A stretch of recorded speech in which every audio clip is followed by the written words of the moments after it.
இப்போ ஆரம்பிக்க போறது நாட்டோட மிகப்பெரிய நிகழ்ச்சி ஆப்கி அதாலத் ரஜித் சர்மாவுடன்.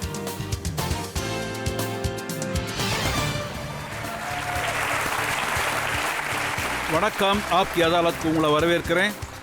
தலைநகர் டெல்லியில் தேர்தல் சூழல் இருப்பது உங்களுக்கு தெரியும். வானிலை கொஞ்சம் கடுமையா இருக்கு. அப்படி இருந்தும் தேர்தலானது சூடு பிடிச்சிருக்கு. இன்னைக்கு ஆப்கி அதாலத்துல என்னோட விருந்தாளி இவர்கிட்ட தேர்தல் பத்திய அதிக கேள்விகள் கேட்கப்பட்டுக்கிட்டே இருக்கு. அவர் மேல அதிக குற்றச்சாட்டுகள் சுமத்தப்படுது. அவர் செஞ்ச வேலைகளுக்கு கணக்கு வழக்கு கொடுக்க வேண்டியிருக்கு. Please welcome Delhi CM Arvind Kejriwal.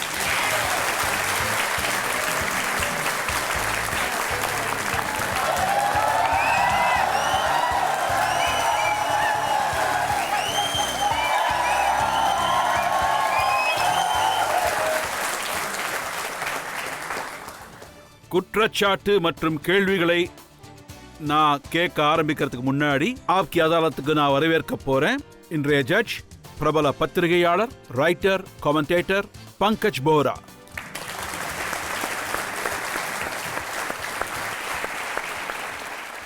இன்றைய வழக்கை நாம ஆரம்பிக்கிறதுக்கு முன்னாடி இன்றைய ஜட்ஜ் பங்கஜ் போராவிடம் அனுமதியை கேட்டு பெறலாம். இன்றைய வழக்கை தொடங்கலாம். வாங்க, இன்றைய வழக்கு ஆரம்பிக்கலாம். ஆப்கி அதாலத்துல அரவிந்த் கெஜ்ரிவால் மீது முதல் குற்றச்சாட்டு. ஆப்கி அதாலத்துல டெல்லியின் முதலமைச்சர் அரவிந்த் கெஜ்ரிவால் மீது உள்ள குற்றச்சாட்டு, இவர் கொடுத்த வாக்கை நிறைவேற்றவில்லை. அரவிந்த் சார், அமித்ஷா மக்களுக்கு தினமும் என்ன சொல்றாருன்னா, அரவிந்த் கெஜ்ரிவாலோட செயல்பாடுகள் விளம்பரத்துல தான் தெரியுதுங்கிறார். உண்மையிலே ஒண்ணுமே செய்யல. 70 வாக்குறுதிகளை ஒண்ணு கூட நிறைவேற்றல. இல்ல, நான் எல்லா வாக்குறுதிகளையும் நிறைவேற்றிருக்கேன். நான் ஸ்கூல்ல சரி பண்றேன்னு சொல்லியிருந்தேன், அதை சரி பண்ணியிருக்கேன். நான் ஹாஸ்பிட்டல்ல சரி பண்றேன்னு சொல்லியிருந்தேன், அதையும் சரி பண்ணியிருக்கேன். நான் இபி பில்ல பாதி குறைக்கிறேன்னு சொல்லியிருந்தேன், அதையும் இலவசமாவே ஆக்கிட்டேன். நான் தண்ணி 20,000 லிட்டர் ஃப்ரீயா கொடுப்பேன்னு சொன்னேன், அதையும் நிறைவேற்றிருக்கேன். அதுக்கப்புறம் சாலைகள், வடிகால்கள், இந்த மாதிரி எவ்வளவு வாக்குறுதிகள் கொடுத்திருந்தனோ கிட்டத்தட்ட எல்லாத்தையுமே நிறைவேற்றிட்டேன். இது 2015ஓட மேனிஃபெஸ்டோ நீங்க கொடுத்தது என்கிட்ட இருக்கு. நீங்க இதுல என்ன எழுதியிருக்கீங்கன்னா, 500 புதிய ஸ்கூல்ஸ் கட்டப்படும் சொல்லிருக்கீங்க. சோ அமித்ஷா கேட்கிறாரு, அந்த புது ஸ்கூல்ஸ் எங்க இருக்கு, அட்ரஸ் சொல்லுங்கிறாரு. நான் அமித்ஷாவை உங்க ப்ரோக்ராம் மூலமா நான் அழைக்க விரும்புறேன். அவரு என் கூடவே வரட்டும். நான் இதுக்கு முன்னாடியே சொல்லியிருக்கேன், நீங்க என் கூட வந்தா நான் ஸ்கூலை காட்டுறேன்னு சொல்லியிருக்கேன்.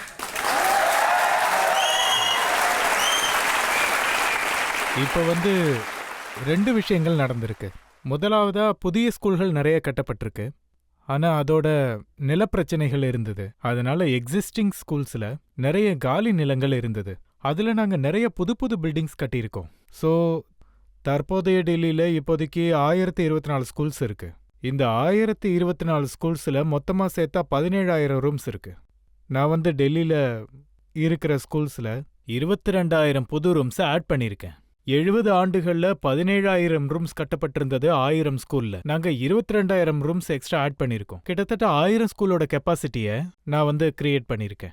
அதுக்கேத்த மாதிரி பசங்க அதுல சேர்ந்து படிக்கலாம். நான் புது ஸ்கூலையும் கட்டியிருக்கேன். அதோட எக்ஸிஸ்டிங் ஸ்கூல்ஸ்ல நாங்க கெப்பாசிட்டியும் ஆட் பண்ணிருக்கோம். காங்கிரஸை சேர்ந்த சுபாஷ் சோப்ரா என்ன சொல்லியிருக்காருன்னா, 15 வருஷம் ஷீலா மேடம் சிஎம்மா இருந்தாங்க, அவங்க ஸ்கூல் கட்டியிருந்தாங்க, அவங்க கட்டின ரூம்ஸ்க்கு வெள்ளை அடிச்சுட்டு உங்க கணக்குல சேர்த்துக்கிட்டீங்கிறாரு. அப்படிலாம் இல்ல, 17,000 பழசு இருந்தது. நான் உங்களுக்கு டேட்டா கொடுக்கறேன். கடந்த 5 வருஷத்துல 22,000 கட்டப்பட்டுச்சு. சோ இப்ப டோட்டல் 17, 22. நீங்க புதுசா கட்டினத அமித்ஷா அப்லோட் பண்ணிருக்காரு சோஷியல் மீடியால. ஆமா, அவரு ரொம்ப பெரிய தப்பு பண்ணிட்டாரு. அப்போ நான் அவர்கிட்ட சொல்லியிருந்தேன், என் கூட வாங்க, நான் ஸ்கூல்ஸ் எல்லாம் காட்டுறேன்னு. அவரு என் கூட வரல. அவரு என்ன பண்ணாருன்னா 7 எம்பிஸ் அனுப்புனாரு. அந்த 7 எம்பிஸ் எங்களோட 1024 ஸ்கூல்ஸ முழுசா ஆய்வு செஞ்சதுக்கு அப்புறம் என்ன சொன்னாங்கன்னா, எல்லா ஸ்கூல்ஸும் நல்லா இருக்கு, 8 ஸ்கூல்ல குறைபாடு இருக்குன்னாங்க. அந்த 8 ஸ்கூலோட வீடியோ எடுத்துட்டு போய் அதுல அவங்க குறும்புத்தனத்தை காமிச்சாங்க. அதாவது, இப்போ ஒரு கட்டிடம் இருக்குன்னு வச்சுக்கோங்க, அதை டெமாலிஷ் பண்ணி நாங்க புது கட்டிடம் கட்டியிருக்கோம். அப்ப அது புது பில்டிங் ஆயிடுச்சு. எல்லா பசங்களும் அதுக்கு ஷிஃப்ட் ஆயிட்டாங்க. அதுக்கப்புறம் இந்த பில்டிங்கை டெமாலிஷ் பண்ணணும். இந்த உடஞ்சு போன பில்டிங் மேல புல்டோசர் ஏத்தணும். இது மாதிரி 8 ஸ்கூலோட போட்டோ எடுத்துட்டு போய் அங்க காட்டியிருக்காங்க. இதுதான் அந்த ஸ்கூல்னு. இதை நான் சொல்லல. அடுத்த நாள் அடுத்த நாள் எல்லா செய்தியாளர்களும் மீடியாக்காரங்களும் அதை வந்து ஆராய்ஞ்சு அதுக்கப்புறம் ஃபுல் பேஜ்ல வந்துச்சு. இந்த வீடியோ போட்டாங்க, அதோட உண்மைத்தன்மை இதுதான், இந்த வீடியோக்கு இதுதான் ஆனா உண்மை. மனோஜ் திவாரி ஒரு வீடியோ காட்டினாரு. அதுல அந்த பசங்க சொல்லிட்டு இருந்தாங்க, இங்க டீச்சர் வரதே இல்ல, 2-3 மணி நேரம் தான் படிப்பு சொல்லி அந்த தராங்க. மாதிரி சில ஸ்கூல்ஸ் இருக்கலாம். அங்க வந்து சில டீச்சர்ஸ் குறைபாடுகள் இருக்கு, அதை நான் ஒத்துக்கிறேன். அவ்வளோ பெரிய ஸ்கேல்ஸ்ல வந்து நிறைய ரூம்ஸ் கட்டப்பட்டிருக்கு. எனக்கு தெரிஞ்சு 5,000 to 6,000 ஆசிரியர்கள் பற்றாக்குறை இருக்கு. அதையும் சீக்கிரமா நிவர்த்தி பண்ணிடுவோம்.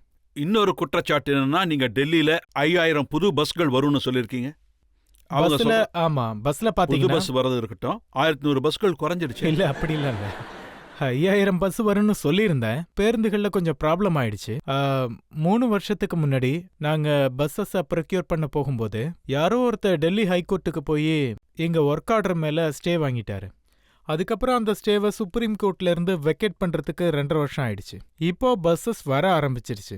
4,000 புது பஸ்ஸஸ்க்கான ஆர்டர் கொடுத்தாச்சு. நீங்க தினமும் பேப்பர்ஸ்ல பாத்துட்டு இருப்பீங்க, 100-150 பஸ்ஸஸ் வந்துகிட்டே இருக்கு. எலெக்ஷன் வரதுனால பஸ்ஸஸும் வருதா இல்லையா? அப்படி இல்ல, இது ஒரு கோஇன்சிடென்ட்.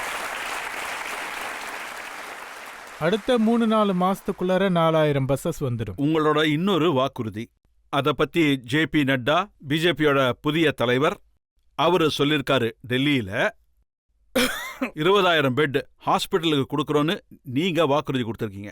ஆனா 5 வருஷத்துல 200 பெட் குறைஞ்சிடுச்சுன்னு இல்ல, சொல்றாரு. அவர் தப்பா சொல்றாரு. அது வந்து ஆக்சுவலி என்னன்னா, அவங்க எது வேணாலும் தப்பா சொல்லுவாங்க. அவங்க கொடுக்குற டேட்டாவெல்லாம் நீங்க நம்பாதீங்க. நான் என்ன நினைச்சேன்னா, எண்ணிட்டு வந்திருப்பாங்கன்னு நினைச்சேன். என்றதெல்லாம் இல்ல, அவங்க பொய் சொல்லியிருப்பாங்க.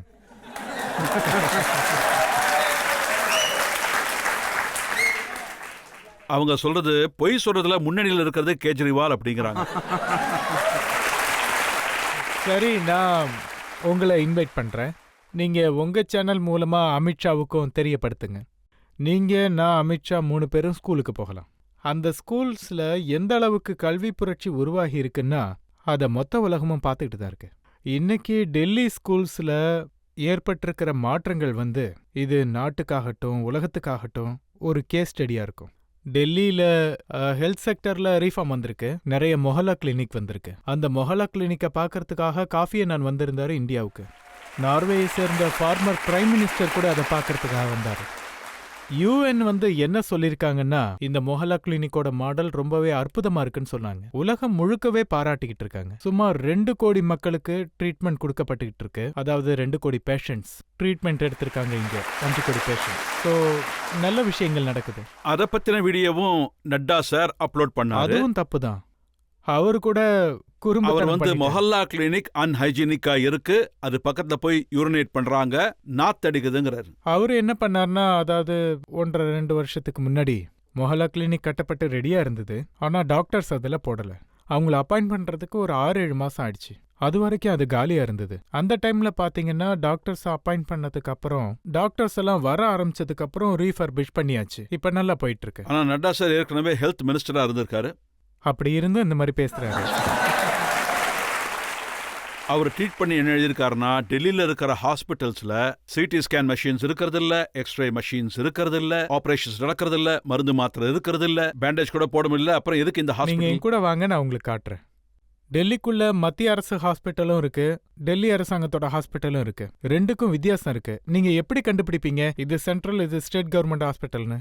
நீங்க எந்த ஹாஸ்பிட்டலுக்கு வேணாலும் போங்க, அந்த ஹாஸ்பிட்டலுக்குள்ள எல்லாமே ஃப்ரீயா இருந்தா, ட்ரீட்மெண்ட், டெஸ்ட், மருந்து மாத்திரையும் ஃப்ரீயா கிடைச்சா, ஜன்னல் திறந்திருந்தா அது டெல்லி கவர்மெண்ட் ஹாஸ்பிட்டல்னு தெரிஞ்சுக்கணும். ஒருவேளை நீங்க போற ஹாஸ்பிட்டல்ல பணம் செலுத்துற மாதிரி இருந்தா, ட்ரீட்மெண்ட்டுக்கு, டெஸ்ட்டுக்கு, மருந்து மாத்திரைக்கு ஜன்னல் திறக்கலன்னா அது சென்ட்ரல் கவர்மெண்ட் ஹாஸ்பிட்டல்னு புரிஞ்சுக்கோங்க. சில பேர் அந்த வீடியோல சொல்லியிருக்காங்க, அந்த ஹாஸ்பிட்டலுக்கு போனா டாக்டர்ஸ் மருந்து மாத்திரை இல்லைன்னு சொன்னாங்களாமே. இல்ல, அப்படிலாம் இல்ல, வாய்ப்பே இல்லை. நான் personally as a chief minister ஒவ்வொரு மண்டேவும் 11 மணிக்கு டெல்லி கவர்மெண்ட்டுக்கு சம்பந்தப்பட்ட ஹாஸ்பிட்டலோட மெடிக்கல் ஸ்டேட்மெண்ட், எந்த ஹாஸ்பிட்டல்ல எந்த மருந்து மாத்திரை அவைலபிளா இருக்கு, எது இல்லையோ, எந்த மருந்து அவைலபிளா இல்லையோ அதை பத்தி விசாரிப்பேன். சரி, உங்களோட மேனிஃபெஸ்டோல ஒரு வாக்குறுதி இருக்கு எலக்ட்ரிசிட்டியை பத்தி. நான் படிச்சு பார்த்தேன். இதுல நீங்க எழுதியிருக்கீங்க, ஆம் ஆத்மி கட்சி ஆட்சி அமைச்சா எல்லா மக்களோட மின்சார கட்டணம் பாதியா குறைக்கப்படும். இப்பதான் ஃப்ரீயா கிடைக்குது. யாருக்கெல்லாம் ஃப்ரீயா பில்லு வருது? இபி ஃப்ரீ ஆயிடுச்சு. எல்லாருக்குமா? இல்ல, 200 யூனிட் ஃப்ரீயா கொடுத்திருக்கோம். இன்னைக்கு டெல்லியில கிட்டத்தட்ட 72% மக்களோட இபி பில் 0 வருது. அதாவது மனோஜ் திவாரி சார் வந்தப்ப இந்த பில்ல கொடுத்துட்டு போனாரு. அவர்கிட்ட நிறைய இருந்தது, நான் 2 மட்டும் வாங்கி வச்சுக்கிட்டேன். 35 யூனிட் இபி பில்லு, ஆனா 40 ரூபாய் பில்லு வந்திருக்கு. இப்ப இது டூப்ளிகேட்டா இருக்க வாய்ப்பில்லை, ஏன்னா பின்னாடி உங்களோட போட்டோ இருக்கு. 2வதுல பின்னாடி உங்க போட்டோ ஒட்டி இருக்கு. அப்படியா? இதுல நிச்சயமா ஏதாவது குறைபாடு இருந்திருக்கும். அதர்வைஸ் இங்க இருக்கிற எல்லாருமே அதுக்கான சாட்சியா இருக்காங்க. 0 பில் வர்றதுக்கு மக்களே சாட்சி. இதை நான் செக் பண்றேன். நீங்க போட்டோ காப்பி கொடுத்தா இதை நான் செக் பண்ணி பாக்குறேன். இந்த மாதிரி நிறைய பில்ஸ் இருந்தது. அவர் இவ்வளோ பில்ஸ் கொண்டு வந்தாரு. அதுலேருந்து ஒரு 2 மட்டும் தான் நான் வாங்கி வச்சுக்கிட்டேன். இல்ல, ஒருவேளை இது ஒரு சீரீஸ்ல ஏதாவது அப்ரிவேஷன் நடந்திருக்கலாம். நான் இதை உங்களுக்கு அனுப்பி வைக்கிறேன். இப்போ தண்ணி விஷயத்துக்கு வருவோம். நீங்க எல்லாருக்கும் மலிவான தண்ணி கிடைக்கும்னு சொன்னீங்க, ஆனா அது எல்லாருக்கும் கிடைக்கல. 20,000 லிட்டர் வரைக்கும் தண்ணி ஃப்ரீ. இப்ப அந்த தண்ணியை பத்தி அமித்ஷா என்ன சொல்றாருன்னு தெரியுமா உங்களுக்கு? என்ன? 31 நகரங்கள்ல தண்ணி சாம்பிள் எடுத்திருக்காங்க. அதுல ரொம்ப அழுக்கா இருந்த தண்ணி டெல்லி தண்ணி தான் சொல்லியிருக்காரு. இது நான் டேக் ஓவர் பண்ணப்போ டெல்லிக்குள்ள தண்ணியோட செக்டர் நிலைமை ரொம்பவே மோசமா இருந்தது. 70 வருஷத்துக்குள்ள அவங்க கடற்படைய மாத்தி அமைச்சிருக்காங்க. எங்கெல்லாம் அழுக்கு தண்ணி வருதோ அதோட லிஸ்ட்டை நாங்க ரெடி பண்ண சொல்லியிருந்தோம். 2300 பகுதிகள் வந்தது. 2300 அங்கெல்லாம் அழுக்கு தண்ணி தான் வந்தது. சில இடங்கள்ல சீவரோட மிக்ஸ் ஆகுது, சில இடங்கள்ல தண்ணி பைப்பு லீக் ஆகுது. இந்த மாதிரி சில இடங்கள்ல லோ பிரஷர் இருந்தது. நாங்க 2300 தாண்டி மத்த எல்லாத்தையுமே சரி பண்ணிட்டோம். பைப்லைன் கூட சரி பண்ணிட்டோம். இப்ப 100 மட்டும்தான் பாக்கி இருக்கு. அங்க மட்டும்தான் தண்ணி அழுக்கா வருது. அதையும் கொஞ்சம் கொஞ்சமா சரி பண்ணிட்டு வரோம். அதை பத்தின ஸ்டேட்டஸும் என்கிட்ட இருக்கு. இந்த 1-1.5 வருஷத்துக்குள்ள அது எல்லாமே சரி செய்யப்படும். அதுக்கப்புறம் மொத்த டெல்லிக்கும் தூய்மையான தண்ணி கிடைக்கும். அவங்க பாத்தீங்கன்னா மொத்த டெல்லியில அவங்க 11 சாம்பிள்ஸ் தான் எடுத்தாங்க. அந்த 11 சாம்பிளையும் எங்கெல்லாம் அழுக்கு தண்ணி வருதோ அங்கெல்லாம் போய் தேடி எடுத்தா அப்ப இந்த மாதிரி தான் ஸ்கேர் கிரியேட் பண்ற மாதிரி. உங்க மேனிஃபெஸ்டோல நீங்க வாக்குறுதி கொடுத்திருக்கீங்க. 5 வருஷத்துல எல்லாருக்கும் 24 மணி நேரமும் தண்ணி வரலனாலும் ஒவ்வொரு வீட்டுல உள்ள குழாயில இருந்து 2 மணி நேரம் தண்ணி கிடைக்கும், தூய்மையான தண்ணி கிடைக்கும். 2 மணி நேரம் வருது. தூய்மையான தண்ணியை பாத்தீங்கன்னா 2300 வரைக்கும் அப்படி இருந்தது. இப்ப 100 வரைக்கும் இருக்கு. அதையும் 1-1.5 வருஷத்துல நான் சரி பண்ணிடுவேன். அவங்க தான் நாசம் பண்ணிட்டாங்க நீங்க சொல்றீங்க. ஆனா அமித்ஷாவோட ஸ்பீச்சை நான் கேட்டேன். இந்த நாசமானதை பத்தி சொன்னாரு. அவர் சொன்னாரு டெல்லி ஜல் போர்ட்ல முன்னாடி 22 கோடி நஷ்டம்னு சொன்னாங்க. அரவிந்த் கெஜ்ரிவால் சேர்மன் ஆனதுக்கு அப்புறம் 800 கோடி நஷ்டம்னு இந்த சொல்லியிருக்காங்க. ஃபிகர்லாம் எப்படி பிடிக்கிறாங்கன்னே தெரியல. இவங்க சொல்ற ஃபிகர்லாம் அந்த கடவுளுக்கு தான் வெளிச்சம். அவங்க சொல்றதெல்லாம் தயவு செஞ்சு நம்பாதீங்க. பிஜேபிங்கிறது ஒரு பொய்க்கான ஃபேக்டரி. நீங்க டெல்லி முழுக்க 10லேருந்து 15 லட்சம் சிசிடிவி கேமராக்களை ஃபிக்ஸ் பண்றேன்னு சொன்னீங்களா இல்லையா? நான் மொத்த டெல்லியில சிசிடிவி கேமரா ஃபிட் பண்றேன்னு தான் சொல்லியிருந்தேன். சிசிடிவி கேமரா ஃபிக்ஸ் பண்ண ஆரம்பிச்சிட்டாங்க. 1.5 லட்சம் ஃபிக்ஸ் பண்ணியாச்சு. இன்னும் 1.5 லட்சம் ஃபிக்ஸ் பண்ணிட்டு இருக்காங்க. டோட்டல் 3 லட்சம் ஆர்டர் முடிஞ்சிருச்சு. ஆனா நான் நம்பர்ஸ் கணக்குல போகல. டெல்லியில ஒவ்வொரு மூலையிலையும் சிசிடிவி கேமரா ஃபிக்ஸ் பண்றதுக்கு 30 லட்சம் கேமரா தேவைப்பட்டாலும் நான் ஃபிக்ஸ் பண்ணுவேன். ஆனா ஒவ்வொரு இடத்துலயும் கேமரா ஃபிக்ஸ் பண்றது உறுதி. அதோட இன்னொரு நல்ல விஷயம் என்னன்னா, எங்கெல்லாம் சிசிடிவி கேமரா ஃபிக்ஸ் பண்ணப்பட்டிருக்கோ அங்கெல்லாம் கிரைம் ரேட்ஸ் குறைஞ்சிருக்கு. அதே மாதிரி இன்னும் நிறைய விஷயங்களை நான் கேள்விப்பட்டேன். தொகுதியில இருக்கிறவங்க நிறைய பேர் சொல்லி கேள்விப்பட்டேன். அவங்க தெருவுல இதுக்கு முன்னாடி பசங்க நிறைய பேர் குடிச்சிட்டு சண்டை போடுவாங்க. அதெல்லாம் சிசிடிவி போட்டதுக்கு அப்புறம் குறைஞ்சிருக்கு. சீட்டு விளையாடுறதெல்லாம் நின்னுடுச்சு. இந்த மாதிரி பல இன்சிடென்ட்கள் சொல்லலாம். இன்னைக்கு நான் பிஜேபி லீடர்ஸோட ஸ்பீச் கேட்டேன். அவங்க என்ன சொல்றாங்கன்னா, 1.5 லட்சம் கேமரா பத்தி நீங்க சொல்லிட்டு இருக்கீங்கல்ல, அதுல 1.25 லட்சம் மோடிஜி தான் போட்டிருக்காராமே. அதாவது இவங்க சொல்றது பாத்தீங்கன்னா எந்த விஷயத்துக்கு வேணாலும் அவங்க கிரெடிட் அள்ளிட்டு போயிடுவாங்க. நான் உங்களுக்கு எக்ஸாம்பிளா ஒரு விஷயம் சொல்றேன். கொஞ்ச நாளைக்கு முன்னாடி அமித்ஷா லாஜ்பத் நகருக்கு வந்தாரு. லாஜ்பத் நகர் ஸ்டேஜ்ல ஏறி சொல்லியிருக்காரு, கெஜ்ரிவால் சொல்லியிருக்காரு நான் டெல்லியில சிசிடிவி கேமரா ஃபிக்ஸ் பண்ணுவேன். நீங்க சொன்ன மாதிரி 15 லட்சம் கேமரா ஃபிக்ஸ் பண்ணுவேன். நான் டார்ச் பிடிச்சி சுத்திட்டு இருக்க ஒரு கேமரா கூட கண்ணில் சிக்கலன்னாரு. ஆனா 1.5 லட்சம் ஃபிக்ஸ் பண்ணிருக்கோம். உங்க வீட்டு பக்கத்துல சிசிடிவி கேமரா ஃபிக்ஸ் ஆயிருக்கா? கேட்டிங்களா? சிசிடிவி கேமரா ஃபிக்ஸ் பண்ணிருக்காங்க. 1.5 லட்சம் ஃபிக்ஸ் பண்ணிருக்காங்க. சில இடத்துல ஃபிக்ஸ் பண்ணிருக்காங்க, சில இடத்துல பண்ணலதான். 1.5 லட்சம் தான் பண்ணிருக்காங்க. பை சான்ஸ் பாத்தீங்கன்னா ஒரு நிமிஷம், பை சான்ஸ் பாத்தீங்கன்னா அவர் எந்த ஸ்டேஜ்ல நின்னு பேசினாரோ அதுக்கு மேல 3 சிசிடிவி கேமரா ஃபிக்ஸ் ஆயிருந்தது. அங்க இருந்து RWக்கு கோவம் வந்து சிசிடிவி கேமரால இருந்து ரெக்கார்ட் பண்ணி அடுத்த நாள் அமித்ஷாவுக்கு அனுப்பி வச்சாங்க. எந்த ஸ்டேஜ்ல நின்னு பேசுனீங்களோ அது பக்கத்திலேயே கேமரா இருக்கு. அத பத்தி தான் அவர் சொல்லியிருக்காரு. மோடிஜி கொடுத்த பணத்துல தான் அது போடப்பட்டிருக்கு. இல்ல, மோடிஜி இது வரைக்கும் சிசிடிவி கேமராவுக்காக ஒரு பைசா கொடுக்கல. ஆனா நான் கேட்டுக்கிட்டே தான் இருந்தேன். நான் டெல்லியில சிசிடிவி கேமரா ஃபிக்ஸ் பண்ணணும், நிர்பயா ஃபண்ட்ல இருந்து கொடுங்கன்னு கேட்டேன். அப்பவும் அவர் கொடுக்கல. நாங்க பஸ்ல கேமரா ஃபிக்ஸ் பண்ணணும், நிர்பயா ஃபண்ட்ல இருந்து கொடுங்கன்னு கேட்டோம், அப்பயும் தரல. ₹1 அவரு கொடுக்கல, ஒரு கேமரா கூட அவர் ஃபிக்ஸ் பண்ணல. ஆனா இப்ப கூட காலம் ஒன்றும் போயிடல. 3 லட்சம் நாங்க போட்டிருக்கோம், 3 லட்சம் அவரை போட சொல்லுங்க. ஒன்னா சேர்ந்து வேலை செய்யணும். டெல்லி எங்களுக்கும் சொந்தம், அவருக்கும் சொந்தம். டெல்லி எல்லாருக்கும் சொந்தம். டெல்லியை நல்லபடியா மாத்தல. சிசிடிவி எவ்வளவு போடணும் நீங்க நினைச்சீங்களோ அவ்வளவு உங்களால போட முடியலையா? இல்ல, அப்படி இல்ல. மொத்த டெல்லியில எவ்வளவு தேவைப்படுதோ 3 லட்சத்துக்கு அப்புறம் வேற எந்த பகுதியெல்லாம் தேவைப்படுதுன்னு நாங்க போய் பார்ப்போம். அதுலயும் பார்த்து நாங்க ஃபிக்ஸ் பண்ணுவோம். இந்த 10 லட்சம் 15 லட்சம் ஃபிகர் எங்க அதை யாரு உருவாக்குனாங்கன்னு இன்னைய வரைக்கும் தெரியல. அவங்க கிட்டயே கேளுங்க. அவங்களையே அடுத்த தடவை இந்த ப்ரோக்ராம்க்கு வர சொல்லுங்க.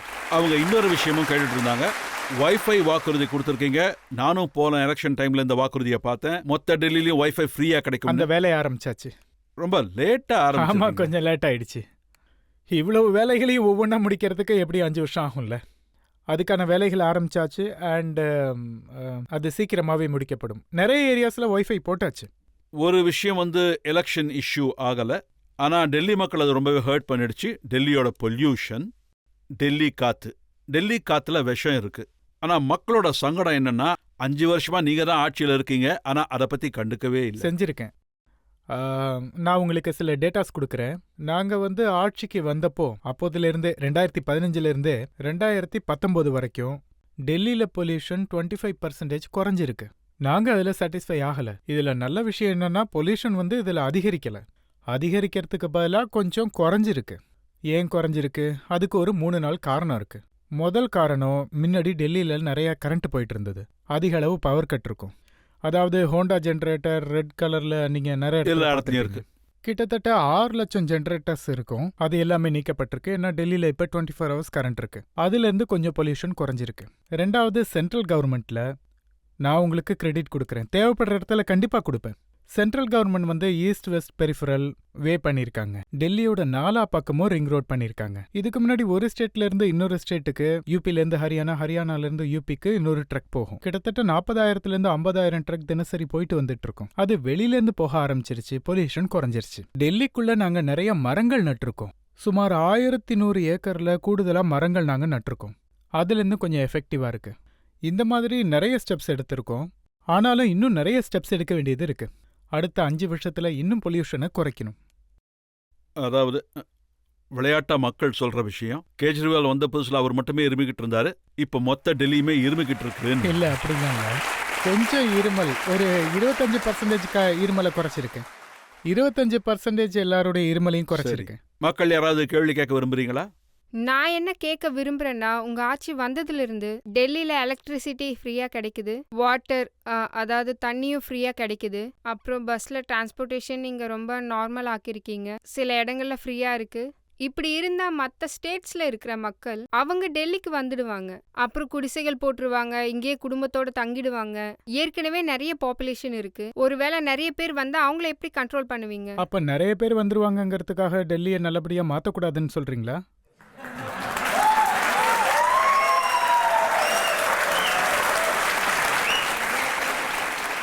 டெல்லி நல்ல இதயங்கள் கொண்ட மக்களுக்காக சொந்தமானது. அதோட நாடு முழுவதும் இருக்கிற மக்கள் எல்லாரையும் வரவேற்கிறோம். டெல்லி ஒரு மினி இந்தியா. இப்ப நாம ஒரு பிரேக் போயிட்டு வரலாம். இப்ப ஒரு பிரேக் எடுத்துப்போம். பிரேக்குக்கு அப்புறம் ஆப்கி அதாலத்ல அடுத்த கேள்விக்கு அரவிந்த் கெஜ்ரிவால் என்ன பதில் சொல்றாருன்னு பார்ப்போம். ஒரு லெட்டர் மனோஜ் திவாரி மக்களுக்கு எழுதியிருக்காரு. இதுல 40,000 வீடு கட்டுற வேலையை ஆரம்பிச்சாச்சு. இதே மாதிரி 2022ல 2 லட்சம் வீடுகள் ரெடி ஆயிடும். அவர் எங்க ஆரம்பிச்சிருக்காருன்னு கொஞ்சம் காட்டுறீங்களா? மனோஜ் திவாரி என்ன கூட்டிட்டு போவாரா? அவர் எங்க வீடு கட்டுறாருன்னு எனக்கு கொஞ்சம் காட்ட சொல்லுங்க.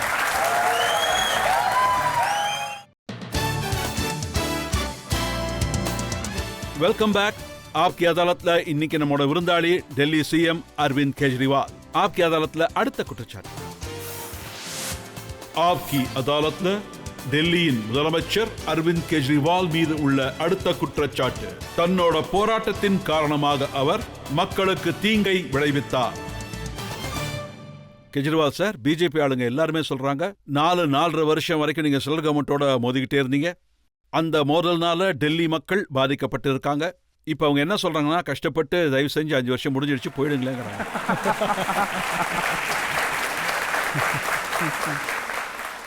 டெல்லி அரசாங்கத்தோட வேலையால மக்கள்லாம் சந்தோஷமா தான் இருக்காங்க.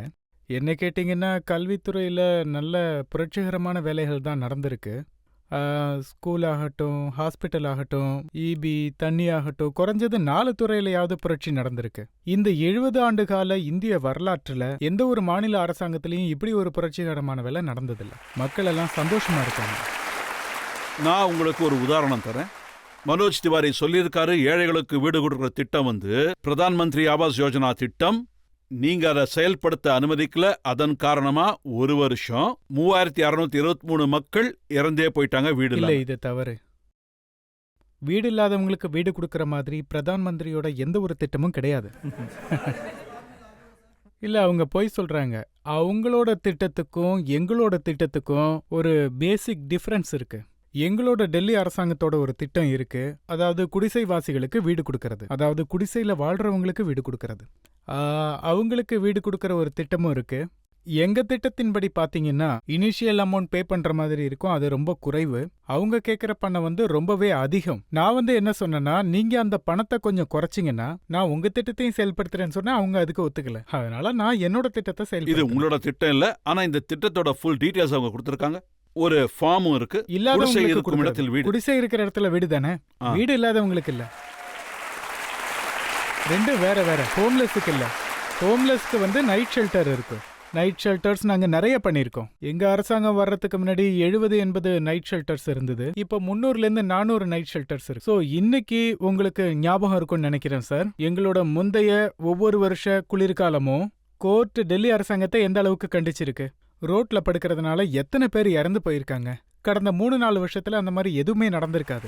எந்த கோர்ட்லயும் கோர்ட் கண்டிக்கிற மாதிரி எதுவுமே நடந்திருக்காது. இன்னும் சொல்ல போனா கோர்ட்டோட ரிட்டையர்ட் ஜட்ஜஸ் எங்க நைட் ஷெல்டர்ஸ பார்க்க வந்திருந்தாங்க. அவங்க பார்த்து பாராட்டி இருக்காங்க, நைட் ஷெல்டர்ஸ் நல்லா இருக்குன்னு. இந்த ஹோம்லெஸ் பீப்புள் பாத்தீங்கன்னா அவங்களுக்கு ஓட்டு கூட இருக்காது. நான் ஓட் பேங்க்காக வேலை பார்க்கல. அவங்க நைட் ஷெல்டர்ஸ்ல நாங்க ஏற்படுத்தி கொடுத்த வசதிகளை பார்த்து எல்லாருமே பாராட்டி இருக்காங்க. இன்ஃபேக்ட் ஒவ்வொரு வருஷமும் மீடியாவும் அதுக்குள்ள போய் பார்த்துட்டு வருவாங்க. அதாவது இந்த குடிசைவாசிகளுக்கு எங்கெல்லாம் குடிசைவாசிகள் இருக்காங்களோ அவங்களுக்கும் வீடு வழங்கும் திட்டம் நாங்களும் போட்டிருக்கோம். வித்தியாசம் என்னன்னா, இனிஷியல் அமௌண்ட் ஆரம்பத்துல கொடுக்க வேண்டியது அவங்களுக்கு அதிகமா இருக்கும், எங்களுது குறைவா இருக்கும். அதை குறைச்சா நாங்களே அதை இல்ல, அமல்படுத்திக்கிறோம். அதனால தான் அவங்க சொல்றாங்க அங்கீகரிக்கப்படாத காலனிகள், அதாவது சட்டவிரோதமான காலனிஸ்க்கு உரிமை வழங்க வேண்டி இருந்தது. சேரி காலனிஸ்க்கு, அதாவது 2 வருஷமா அதோட வரைபடம் எங்க இருக்குன்னு நாங்க கெஜ்ரிவால கேட்டுக்கிட்டே இருந்தோம், கொடுக்கவே இல்ல. இந்த விஷயத்தை நீங்க கேட்டது நல்லதா போச்சு. இதை நான் கிளியர் பண்றேன். சேரி காலனிஸ்ல பாத்தீங்கன்னா மக்களுக்கு 2 டிமாண்ட்ஸ் இருக்கு. ஒன்று, அவங்க அங்கேயே வேலை செய்யணும். தெரு, வடிகால், சாலை, கழிவுநீர், தண்ணீர், பைப்லைன், இந்த 5 வேலையும் அவங்க செய்யணும். 70 வருஷம் அவங்க குடிசைக்குள்ள ஒரு நரக வாழ்க்கை தான் வாழ்ந்திருக்காங்க. சாலைகள் அமைக்கப்படல, பாதைகள் கட்டமைக்கப்படல, வடிகால் சுத்தமா இல்ல. மழை காலத்துல பாத்தீங்கன்னா வீட்டை விட்டு வெளில வர்றது ரொம்ப கஷ்டம். வந்த கவர்மெண்ட்லாம் பாத்தீங்கன்னா ஒன்று வந்து ஃபண்டு இல்லைன்னு சொல்லுவாங்க, இல்ல சட்டம் அனுமதிக்கலன்னு சொல்லுவாங்க. நான் வந்த உடனே குடிசை பகுதிகளில் வேலைகளை தொடங்கணும். 1797 இருந்து 1281 காலனிஸ்ல நான் வந்து காலனிகள், வடிகால்கள், தெருக்கள், நீர்க்குழாய்கள், கழிவுநீர் குழாய்களையும் கட்டமைச்சிருக்கேன். இந்த 5 வேலைகளும் 1281 காலனிகளை பினிஷ் ஆயிருக்கு. இப்ப அதோட ரெகுலரைசேஷன் விஷயம் முக்கியமானது. எங்க அரசாங்கம் வந்ததும் நவம்பர் 12, 2015 கேபினெட்ல முன்மொழியை பாஸ் பண்ணி சென்ட்ரல் கவர்மெண்ட் கிட்ட இதை நிறைவேற்றணும்னு சொல்லியாச்சு. சென்ட்ரல் கவர்மெண்ட் நவம்பர் 2012 இருந்து 2015 வரைக்கும் அமைதியா இருந்தாங்க. எலெக்ஷனுக்காக வெயிட் பண்ணாங்க. காங்கிரஸ் ஒவ்வொரு தேர்தலுக்கு முன்னாடி வாக்குறுதி கொடுக்கற மாதிரி இவங்களும் தேர்தலுக்கு முன்ன வந்து வாக்குறுதி கொடுக்க ஆரம்பிச்சிட்டாங்க. நாங்க கண்டிப்பா பண்ணுவோம், நாங்க நிரந்தரமாக்குறோம்னு சொன்னாங்க. உங்களுக்கு தெரியுமா, 40 லட்சம் பேர் பயனடைவாங்கன்னு சொல்றாங்க. அந்த 40 லட்சம் பேர்ல எத்தனை பேருக்கு இது வரைக்கும் ரெஜிஸ்ட்ரி கொடுத்திருக்காங்க? 20 பேருக்கு. அப்புறம் அந்த ரெஜிஸ்ட்ரி பத்தியும் சொல்றேன், கேட்டுக்கோங்க. 20 பேருக்கு ரெஜிஸ்ட்ரி கொடுத்திருக்காங்க. அது டூப்ளிகேட். அது எந்த மாதிரி? விவசாய நிலத்தில் உள்ள வீட்டுக்கு ரெஜிஸ்ட்ரி கொடுத்திருக்காங்க. நாளைக்கு யாராவது கோர்ட்டுக்கு போனா ரெஜிஸ்ட்ரி கொடுத்தவங்களோட வீடு கூட சீல் வைக்கப்படும். பாவம், அவங்களும் பாதிக்கப்படும். அவங்க என்ன சொல்றாங்கன்னா, கெஜ்ரிவால் சரியான நேரத்துல வரைபடத்தை அந்த வரைபடத்தை பத்தி நான் சொல்றேன். இல்ல, நாங்க சாட்டர்டே வச்சு அந்த வரைபடத்தை வரைபடம் எங்களோடது. நாங்க அவங்களுக்கு நவம்பர் 12, 2015 அந்த திட்டத்தை அனுப்புனப்போ நாங்க சேட்டலைட்டோட எல்லா வரைபடத்தையும் அனுப்பி வச்சோம். GSDLோட எல்லா வரைபடங்களும் எங்களோட தான். அந்த சேட்டலைட்டோட வரைபடங்களை ஏத்துக்க முடியாதுன்னு சொல்லிட்டு எங்களுக்கு பிசிக்கலா அளவெடுத்து கொடுங்கன்னு சொல்றாங்க. பிசிக்கலா அளவெடுத்துட்டு அனுப்ப சொல்றாங்க. இப்ப 1797 காலனிஸ பிசிக்கலா அளவெடுக்க டைம் எடுக்கும். அதை நாங்க அளவெடுக்கிறதுல எங்களுக்கு டைம் ஆச்சு. இப்ப சொல்றாங்க சேட்டலைட் மேப்பே போதும் அப்படின்றாங்க. அதை 4 வருஷத்துக்கு முன்னாடியே பண்ணிருக்கலாமே. இப்போ இந்த லெட்டரை மனோஜ் திவாரி மக்களுக்கு எழுதியிருக்காரு. அதில் 40,000 வீடு கட்டுற வேலையை ஆரம்பிச்சாச்சு. இதே மாதிரி 2 லட்சம் வீடுகள் 2022 ரெடி ஆயிடும். குடிசை இருந்த இடத்துல வீடு, அந்த வீட்டில் கேஸும் இருக்கும், ஈபியும் இருக்கும், தண்ணியும் இருக்கும். அவர் எங்க ஆரம்பிச்சிருக்காருன்னு காட்டுறீங்களா? ஒரு வீடு கூட கட்டல, ஒரு வீடு கூட இல்ல. எல்லாம் போய் மனோஜ் திவாரியை என்ன கூட்டிட்டு போக சொல்லுங்க. எங்க வீடு கட்டுறாரோ காட்ட சொல்லுங்க.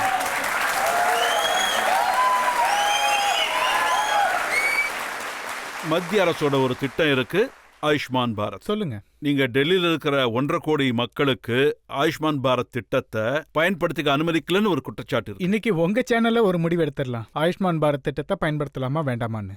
நீங்க சொன்னா செயல்படுத்தலாம், நீங்க வேண்டான்னு சொன்னா செயல்படுத்தல. டெல்லி அரசோட ஒரு சுகாதார திட்டம் இருக்கு. அந்த சுகாதார திட்டத்தின் கீழ் டெல்லி மக்கள் எல்லாரும், பணக்காரவங்களா இருந்தாலும் சரி, ஏழையா இருந்தாலும் சரி, டெல்லி அரசோட எல்லா மருத்துவமனைகள்லையும், எல்லா மொஹல்லா கிளினிக்லையும், எல்லா பாலிகிளினிக்லையும் எல்லா ட்ரீட்மெண்ட்டும் அவங்களுக்கு இலவசம். மருந்துகளும் இலவசம், சிகிச்சையும் இலவசம், சர்ஜரியும் இலவசம், எல்லாமே இலவசம். அது 10 லட்ச ரூபா ஆபரேஷனா இருந்தாலும் சரி, 20 லட்ச ரூபா ஆபரேஷனா இருந்தாலும் சரி, எல்லாத்தையும் இலவசமாக்கியாச்சு, பணக்காரங்களுக்கும் ஏழைங்களுக்கும்.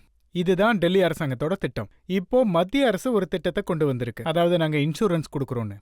ஒரு குடும்பத்துக்கு 5 லட்ச ரூபாய் இன்சூரன்ஸ். அதாவது ஒரு குடும்பத்துல உங்களுக்கு 6 லட்சத்துக்கு மேல பில்லு வந்தா, 6 லட்சத்துக்கு பில்லு வந்தா உங்களுக்கு ரீஎம்எஸ் கிடைக்காது. அதுக்கப்புறம் 5 லட்ச ரூபாய் இன்சூரன்ஸுங்கிறது எல்லாருக்கும் கிடைக்காது. யாருக்கிட்ட ஸ்கூட்டர் இருக்கோ அவங்களுக்கு கிடைக்காது, யாருக்கிட்ட மோட்டார் சைக்கிள் இருக்கோ அவங்களுக்கு கிடைக்காது, யாருக்கிட்ட மொபைல் ஃபோன் இருக்கோ அவங்களுக்கு கிடைக்காது, யார் வீட்டில் ஃப்ரிட்ஜ் இருக்கோ அவங்களுக்கு கிடைக்காது. ஒரு குடும்பத்துல 10,000 ரூபாய்க்கு மேல இன்கம் இருந்தா அவங்களுக்கு அது கிடைக்காது. வேற ஏதாவது மிச்சம் இருந்தா சொல்லுங்க. நான் இதுவரைக்கும் இருக்கிற ஃபிகர்ஸ் எடுத்திருக்கேன். கொஞ்ச நேரம் முன்னாடி வரைக்கும் கார்ட்ஸ் இஷ்யூ பண்ணப்பட்டிருக்கு 12 கோடி வரைக்கும். 1,95,000 மக்களுக்கு ஜனவரி 31 வரைக்கும் கார்டு ஆயுஷ்மான் பாரத் திட்டத்தில் வழங்கப்பட்டிருக்கு. இஷ்யூ பண்ணிருக்காங்க. 21,214 ஹாஸ்பிட்டல்ஸ் இருக்கு, எம்பேனல்டா இருக்கு. அங்க 5 லட்சம் வரைக்கும் ட்ரீட்மெண்ட் பண்ணிக்கலாம். அதோட இன்னைக்கு சாயந்தரம் வரைக்கும் 62,97,000 பேஷண்ட்ஸ்க்கு மெடிக்கல் ட்ரீட்மெண்ட் கொடுக்கப்பட்டு இருக்கு. அதோட இதுக்காக அரசாங்கம் 9,205 கோடி செலவு பண்ணியிருக்கு. இத பத்தின உண்மைத்தன்மையை அப்ப இந்த ஸ்கீம்ல ஏதோ ஒன்று இருக்குன்னு தான் அர்த்தம். உங்களுக்கு நான் இந்த மொத்த ஃபிகர்ஸோட உண்மைத்தன்மையை சொல்றேன். உத்தரப்பிரதேஷ்ல ஆயுஷ்மான் பாரத் திட்டம் செயல்பாட்டில் இருக்கு. அவங்க எல்லாரும் ட்ரீட்மெண்ட்காக டெல்லிக்கு வராங்க. ஹரியானால ஆயுஷ்மான் பாரத் திட்டம் செயல்பாட்டில் இருக்கு. அவங்க எல்லாம் ட்ரீட்மெண்ட்டுக்காக டெல்லிக்கு வருவாங்க. அப்ப இதுல ட்ரீட்மெண்ட் பண்ணவங்க எல்லாம் நான் சொல்றேன். இந்த திட்டத்துல ஒரு கார்டு கிடைக்கும், ட்ரீட்மெண்ட் கிடைக்காது. ட்ரீட்மெண்ட் கிடைக்கணும்னா நீங்க முதல்ல நாட்டுக்குள்ள ஹாஸ்பிட்டலை திறக்கணும், நீங்க கிளினிக்ஸை திறக்கணும். இந்த ஃபிகர் 21,214 ஹாஸ்பிட்டல்ஸ் இருக்குன்னு சொன்னேன். எம்பேனல்டா இருக்கு. 62 லட்சம் மக்களுக்கு ட்ரீட்மெண்ட் நடந்திருக்கு. இந்த ஆயுஷ்மான் பாரத் திட்டங்கிறது ஒரு மிகப்பெரிய ஸ்கேம். போலி சிகிச்சை அளிக்கப்படுது. ஹாஸ்பிட்டல்ஸ்க்கு இவங்க என்ன ரேட் கொடுக்குறாங்களோ ஹாஸ்பிட்டல்ஸ் அந்த ரேட்ல ட்ரீட்மெண்ட் கொடுக்க தயாரா இல்ல. போலி காகிதங்கள் ரெடி பண்ணப்படுது, போலி பேஷண்ட் ரெடி பண்றாங்க. நோயாளிகளுக்கு ட்ரீட்மெண்ட் நடக்கல. அப்படி ட்ரீட்மெண்ட் நடந்திருந்தா உத்தரப்பிரதேச மக்கள் டெல்லிக்கு ட்ரீட்மெண்ட்டுக்கு வந்திருக்க மாட்டாங்க. எங்க குருதேக் பஹாதுர்னு ஒரு ஹாஸ்பிட்டல் இருக்கு. அது யூபி டெல்லி பார்டருக்கு மேல. அதுல 80% நோயாளிங்க உத்தரப்பிரதேசத்தை சேர்ந்தவங்க. எங்களுக்கு எந்த பிரச்சனையும் இல்லை, எல்லாருக்கும் சிகிச்சை கொடுப்போம். டெல்லி எல்லாருக்கும் சொந்தம். ஒருவேளை நாடு முழுவதிலிருந்து வந்தாலும் அவங்களுக்கு சிகிச்சை நாங்க கொடுக்கிறோம். ஒருவேளை ஆயுஷ்மான் பாரத் சக்சஸ் அடைஞ்சிருந்தா அவங்க ஏன் டெல்லிக்கு வர போறாங்க? அவங்க அங்கேயே ட்ரீட்மெண்ட் எடுத்திருப்பாங்களே. டெல்லியில நீங்க ஈபி தண்ணி இப்படி எல்லாத்தையும் இலவசமா கொடுத்தா எல்லாம் இங்க தான். இல்ல, நான் ட்ரீட்மெண்ட் பத்தி சொல்லிட்டு இருக்கேன். இல்ல, என்ன பொறுத்த வரைக்கும் ஆயுஷ்மான் பாரத்ல ட்ரீட்மெண்ட் நடந்தா அது பாட்டுல நடக்கட்டும். உங்க ஸ்கீம்ல ட்ரீட்மெண்ட் நடந்தாலும் நடக்கட்டும். மக்கள் நல்லா இருந்தா சரி. மக்கள் நல்லா இருக்கணும், அவ்வளவுதான். 2 ஸ்கீமையும் அமல்படுத்தலாம் தான் நான் அவங்களுக்கு ப்ரொபோசல் அனுப்புனேன். ஆனா அவங்க ஒண்ணு இதுவா இருக்கணும் இல்ல அதுவா இருக்கணும்னுட்டாங்க. இப்போ எங்களோட ஸ்கீம் பாத்தீங்கன்னா இது எல்லாருக்கும் அமல்படுத்தலாம். இன்கம் லிமிட் கிடையாது, அதே மாதிரி ட்ரீட்மெண்ட் லிமிட் கிடையாது, 2 கோடி மக்களுக்கு அமல்படுத்தப்பட்ட ஸ்கீமை விட்டுட்டு 1 லட்சம் மக்களுக்கான ஸ்கீமை எப்படி நான் அமல்படுத்த முடியும்? ஆனா இதையே நீங்க பார்க்கணும்ல, ஒரு வருஷத்துல சுமார் 9 கோடி மக்களுக்கு சிகிச்சைக்காக. நான் தான் சொல்றேனே, அது ஒரு மிகப்பெரிய ஸ்கேம். இத பத்தி நிறைய பேப்பர்ஸ்ல வந்திருக்குங்க சார். அதாவது போலி நோயாளிகள் வராங்க, போலி காகிதங்கள் ரெடி என்கிட்ட பண்றாங்க. கம்ப்யூட்டரைஸ்டு டேட்டா இருக்கே. இல்ல, இந்த எல்லா ஸ்கேமும் வந்து கம்ப்யூட்டர்ல தான் நடக்கும். இப்ப இந்த மொஹல்லா கிளினிக்ஸ பாத்தீங்கன்னா பெரிய பெரிய நோய்கள், கேன்சர், ஹார்ட், இதுக்கெல்லாம் ட்ரீட்மெண்ட் அங்க நடக்காது இல்ல? இல்ல, டெல்லியில மிகப்பெரிய 35 ஹாஸ்பிட்டல்ஸ் இருக்கு. ஜிபி பந்த் எங்களோட தான். அதுல ஹார்ட்டையும் பாத்துக்கலாம், நர்வஸ் சிஸ்டத்தையும் பாத்துக்கலாம். அத பத்தி தான் ஃபார்மல் ஹெல்த் மினிஸ்டர் சொல்றாரு. அங்க சிடி ஸ்கேன் இருக்கிறது இல்ல. எல்லாம் இருக்கும். என் கூட வாங்க, நான் வேணா காட்டுறேன். மக்கள் யாராவது ஏதாவது கேட்க விரும்புறீங்களா? சார், என்னோட கேள்வி வந்து, நான் ஒரு டாக்ஸ் பேயர். எங்களோட டாக்ஸ் பேயர் இந்த பணம் இருக்குல்ல, நீங்க இந்த மாதிரி புது ஸ்கீம்ஸ் எல்லாம் போட்டு ஃப்ரீயா எடுத்து கொடுக்குறீங்கல்ல? ஃப்ரீபீஸ். ஆமா, அதான் சார், ஃப்ரீ சிஸ்டம். ஆனா இது வந்து டெல்லியில எல்லாருக்குமே கிடைக்கிறது இல்ல. அதாவது 200 யூனிட்டுக்கான சிஸ்டம் பண்ணிருக்கீங்க. 200ன்றது ஒருவேளை யாராவது 500 யூனிட் யூஸ் பண்ணா அவங்களுக்கு பில்லுல தெரியணும். அதாவது 200 யூனிட் முடிஞ்சு போச்சு, 300 யூனிட்டுக்கு பணம் கட்டணும்னு. இல்ல, ஆனா அவங்க 500 யூனிட்டுக்கு தான் பணம் கட்டணும். புரியுதா? இந்த 200 யூனிட்டுக்காரங்க அதுக்கு முன்னாடி பணம் கட்ட மாட்டாங்க. 200 யூனிட் வந்து நீங்க ஃப்ரீ பண்ணிருக்கீங்க. அதை பயன்படுத்துறவங்க அதுக்கு முன்னாடியும் பணம் கட்டியிருக்க மாட்டாங்க. இல்ல, அப்படி இல்ல. அவங்க வந்து எப்பவும் இப்ப பாத்தீங்கன்னா டெல்லி இருக்கிற நிலைமையில 5 வருஷத்துக்கு முன்னாடி எவ்வளவு குடிசைகள் இருந்ததோ இன்னும் அதிகமாயிருக்கு. சார் சார் சார் சார் அவங்கள பேச ரோடெல்லாம் விடுங்க. பாத்தீங்கன்னா இப்ப எந்த நிலைமையில இருக்குதோ 5 வருஷமா அதே நிலைமையில தான் இப்பவும் இருக்குது. டாக்ஸ் கட்டுறவங்களுக்கு இதனால என்ன பிரயோஜனம் சார் இருக்கு? இந்த 5 வருஷமா இந்த அரசாங்கத்தால எந்த ஒரு பயனுள்ள திட்டமும் இல்ல. இதுதான் சார் இவர் என்னோட கேள்வி என்னன்னா, நாங்க அவ்வளவுதான் டாக்ஸ் சார். கட்டுறோம், பயனாளி வேற யாரோ இருக்காங்க, டாக்ஸ் பேயருக்கு என்ன லாபம்னு. முதலாவது விஷயம், 200 யூனிட் எல்லாருக்கும் ஃப்ரீ. நீங்க கிரேட்டர் கைலாஷ்ல இருந்தா உங்களுடைய கன்சம்ஷன் 200 யூனிட்டை விட கம்மியா இருந்தா, என்கிட்ட அது மாதிரி நிறைய கேசஸ் இருக்கு. அங்க வந்து வயசான கணவன் மனைவிகள் இருப்பாங்க, அவங்களுக்கு 200 யூனிட்டை விட கம்மியா வரும். கிரேட்டர் கைலாஷ்ல பெரிய பெரிய ஆட்கள்லாம் இருப்பாங்க, அவங்களுக்கும் ஃப்ரீ தான். எல்லாருக்குமே ஃப்ரீ. பணக்காரங்க, ஏழைங்க எல்லாருக்குமே ஃப்ரீ தான். 200 யூனிட்டை விட அதிகமா பயன்படுத்தினா நீங்க வந்து ஃபுல்லா கட்ட வேண்டியிருக்கும். இதுக்கு பின்னாடி எங்களுடைய யோசனை என்னவா இருந்ததுன்னா, மக்கள் ஈபியை குறைவா பயன்படுத்தணும், பவரை மிச்சப்படுத்தணும்.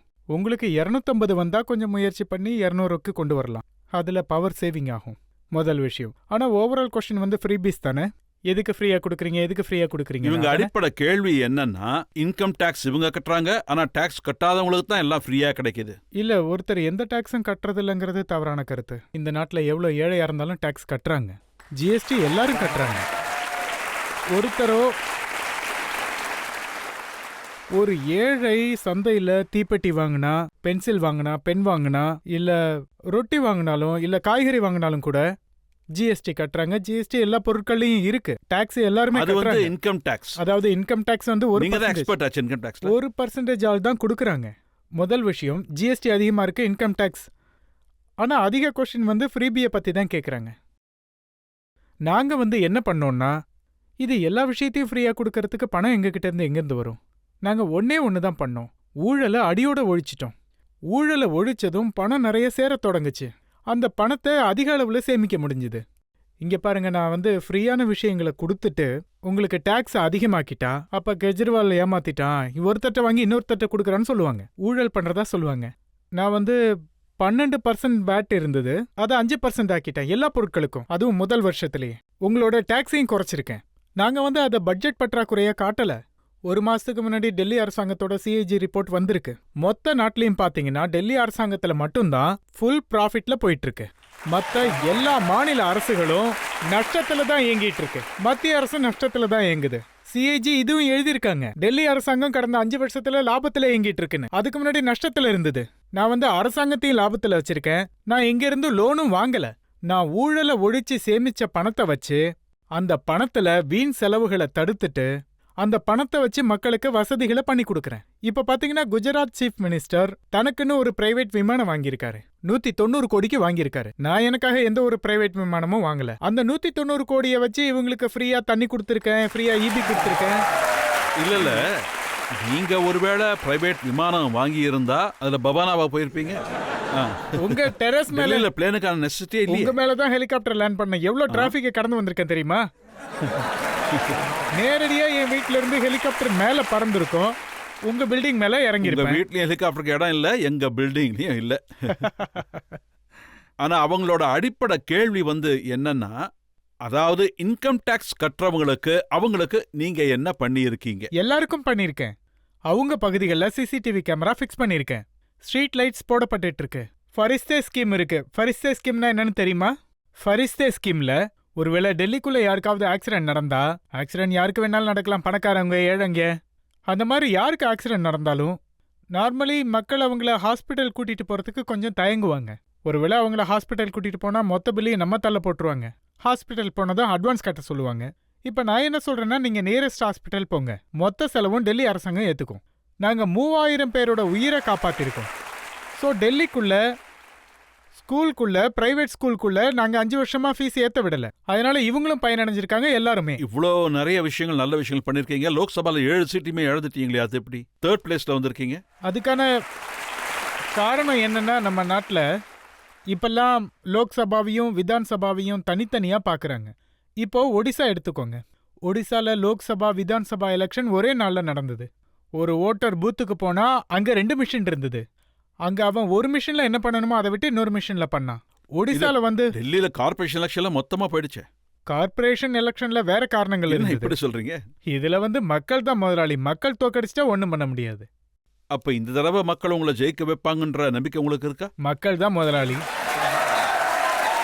சார், என்னோட கேள்வி என்னன்னா, நிர்பயாவோட குற்றவாளிகளை தூக்கில இடுறதா இருந்தது. அது ஒத்தி வைக்கப்பட்டுச்சு. அந்த பொண்ணோட அப்பா அம்மா 4 மணி நேரம் வெயிட் பண்ணதுக்கு அப்புறம் அவங்களுக்கு தூக்கு தண்டனை கிடைக்கலன்னு உடனே அவங்க ரொம்பவே வேதனைப்பட்டாங்க. அதை அவங்களால தாங்கவே முடியல. அவங்க என்ன சொல்றாங்கன்னா, தூக்கு தண்டனை ஒத்தி வைக்கப்பட்டதுக்கு பின்னாடி ஏதோ சதி இருக்குன்னு சொல்றாங்க.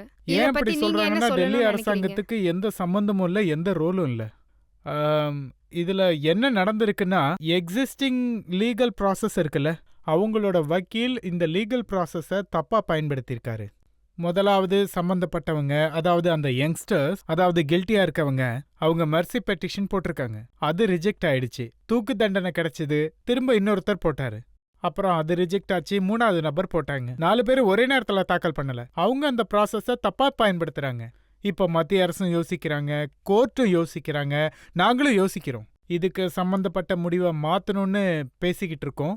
அவங்க கில்ட்டின்னு ஒரு முறை நிரூபிக்கப்பட்டுச்சுன்னா, அவன் தான் ரேப் பண்ணா அவனுக்கு தூக்கு தண்டனை கிடைக்கணும். அந்த ப்ராசஸை அவன் தவறா பயன்படுத்தக்கூடாது, தான் தூக்கு தண்டனையை நிராகரிக்கிறதுக்காக. இது அவங்க மட்டும் இல்ல, மொத்த நாடே வெக்கப்பட வேண்டிய விஷயம். டிசம்பர் 16ஆம் தேதி அப்படி ஒரு கொடூரமான விஷயம் நடந்திருக்கு. அது இதுவரைக்கும் 7 வருஷம் ஆயிடுச்சு.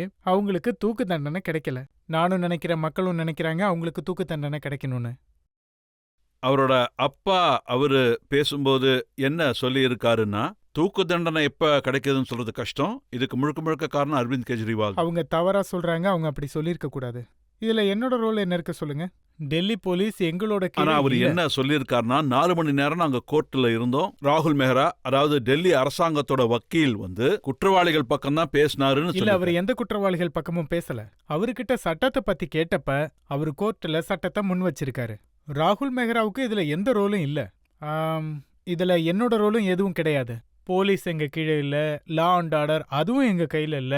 எங்க கிட்ட மத்திய அரசாங்கத்துக்கிட்ட இருந்து ஃபைல்ஸ் வரும், நாங்க அதை ஜெயிலுக்கு அனுப்பி வைப்போம். ஜெயில இருந்து வரத மத்திய அரசாங்கத்துக்கு அனுப்புவோம். இதுல எங்களுக்கு எந்த ரோலும் கிடையாது. அந்த ஃபைல் அனுப்புற வேலை 24 மணி நேரத்துக்குள்ள நடந்து முடிஞ்சிரும். டெல்லி அரசாங்கத்தோட வேலை ஜஸ்ட் போஸ்ட் ஆபீஸ் மாதிரி தான். இதுல எங்களுக்கு வேற எந்த வேலையும் இல்ல. இந்த மாதிரி குற்றங்களுக்கு நாம என்ன பண்றது? ரூல்ஸை தான் மாத்தணும். இந்த மொத்த அத்தியாயத்தையும் பாத்தீங்கன்னா ரொம்பவே சீரியஸான விஷயம். முதல்ல நம்ம ரூல்ஸை மாத்தி ஆகணும். அதாவது எதிர்காலத்துல யாரும் சட்டத்தை தவறா பயன்படுத்த முடியாத மாதிரி மாத்தி அமைக்கணும். இப்ப நான் ஒரு பிரேக் எடுத்துக்கலாம். பிரேக்குக்கு அப்புறம் அரவிந்த் கெஜ்ரிவால் அடுத்த குற்றச்சாட்டு என்னங்கறத நம்ம பார்ப்போம். உங்க பார்ட்டி எம்எல்ஏ அமாத்துல்லா கா, அவரு ஷர்ஜிலா கூட இருக்கிறத பார்த்திருக்காங்க. அந்த ஷர்ஜிலா யாருன்னா, இந்த நாட்டை உடைக்கணும்னு இருக்கிறவங்க. உங்களுக்கு நினைவிருக்கும், அமாத்துல்லா கானே ஒரு நீண்ட ஸ்பீச் கொடுத்திருந்தாரு. அதுல அவரு ஆத்திரமூட்டக்கூடிய அறிக்கைகளை அறிவிச்சிருந்தார். அமானத் ஏதாவது தவறு செஞ்சிருந்தா அவரை கைது செய்யுங்க, அவர் மேல எஃப்ஐஆர் போடுங்க, கைது செய்யுங்க. யார் வேண்டான்னு சொன்னா? Welcome back. இன்னைக்கு ஆப்கி அதாலத்ல நம்மோட விருந்தாளி டெல்லியோட சிஎம் அரவிந்த் கெஜ்ரிவால். ஆப்கி அதாலத்ல அடுத்த குற்றச்சாட்டு. ஆப்கி அதாலத்ல டெல்லியின் முதலமைச்சர் அரவிந்த் கெஜ்ரிவால் மீது உள்ள குற்றச்சாட்டு. இவர் நாட்டின் எதிரிகளுக்கு ஆதரவு அளிக்கிறார். Arvind sir, home minister Amit Shah என்ன சொல்றாருன்னா, அரவிந்த் கெஜ்ரிவால் அப்புறம் பாகிஸ்தானி பிரைம் மினிஸ்டர் இம்ரான் கானோட பேச்சும் ஒரே மாதிரி இருக்குங்கிறாரு. இம்ரான் கான் என்ன சொல்றாரோ அதைத்தான் அரவிந்த் கெஜ்ரிவாலும் சொல்றாரு. கெஜ்ரிவால் சொல்றதை இம்ரான் கான் சொல்றாரு. அவரும் ஆதாரம் கேட்கறாரு, இவரும் ஆதாரம் கேட்கறாரு. வாய்க்கு வந்ததெல்லாம் பேசுவாங்க. டெல்லி தேர்தலில் அவங்க நினைச்ச மாதிரி எதுவுமே நடக்கலன்னு தான் சொல்லணும். இம்ரான் கானை கொண்டு வராங்க, பாகிஸ்தானை கொண்டு வராங்க. இதுக்கெல்லாம் எந்த அர்த்தமும் இல்லை, எந்த பிரச்சனையும் இல்ல. கிடையாது. இம்ரான் கானோட மந்திரி ஃபவாத் கான் அவர் டெல்லி தேர்தல்ல மோடிஜியை நான் தோற்கடிக்கணும்னு அவருக்கு சொன்னாரு. அதுக்கான பதிலடி கொடுத்துருக்கேன். நான் அவருக்கு என்ன சொன்னேன்னா, மோடிஜி எங்க நாட்டோட பிரதமர், அவரு எனக்கும் பிரதமர். அதோட எங்க நாட்டோட தேர்தல் அது எங்க உள்நாட்டு விஷயம். அதாவது உலகத்திலேயே பயங்கரவாதத்தை மிகவும் ஊக்கப்படுத்துற பிரபலமான ஒரு நாடு கொடுக்குற ஆலோசனை எங்களுக்கு தேவையில்லை. எங்க உள்நாட்டு விஷயத்துல நீங்க தலையிடுறத நிறுத்திக்கோங்கன்னு சொல்லியிருக்கேன். ஆனா இந்த விஷயத்தை நீங்க இன்னைக்கு சொல்றீங்க. 7 மாசத்துக்கு முன்னாடி மோடிஜியை பத்தி நீங்க என்ன சொல்லிருக்கீங்கன்னு இப்ப நான் உங்களுக்கு சொல்றேன். मोदी ने पाकिस्तानियों के साथ सेटिंग कर रखी है, मोदी ने आतंकवादियों के साथ सेटिंग कर रखी है, उसकी पोल खोलने की जरूरत है दोस्तों। आज जब आप गांव के अंदर में जाओगे, कुछ लोग भ्रमित हैं, कुछ लोग कहते हैं मोदी राष्ट्रवादी है, कुछ लोग कहते हैं मोदी देशभक्त है।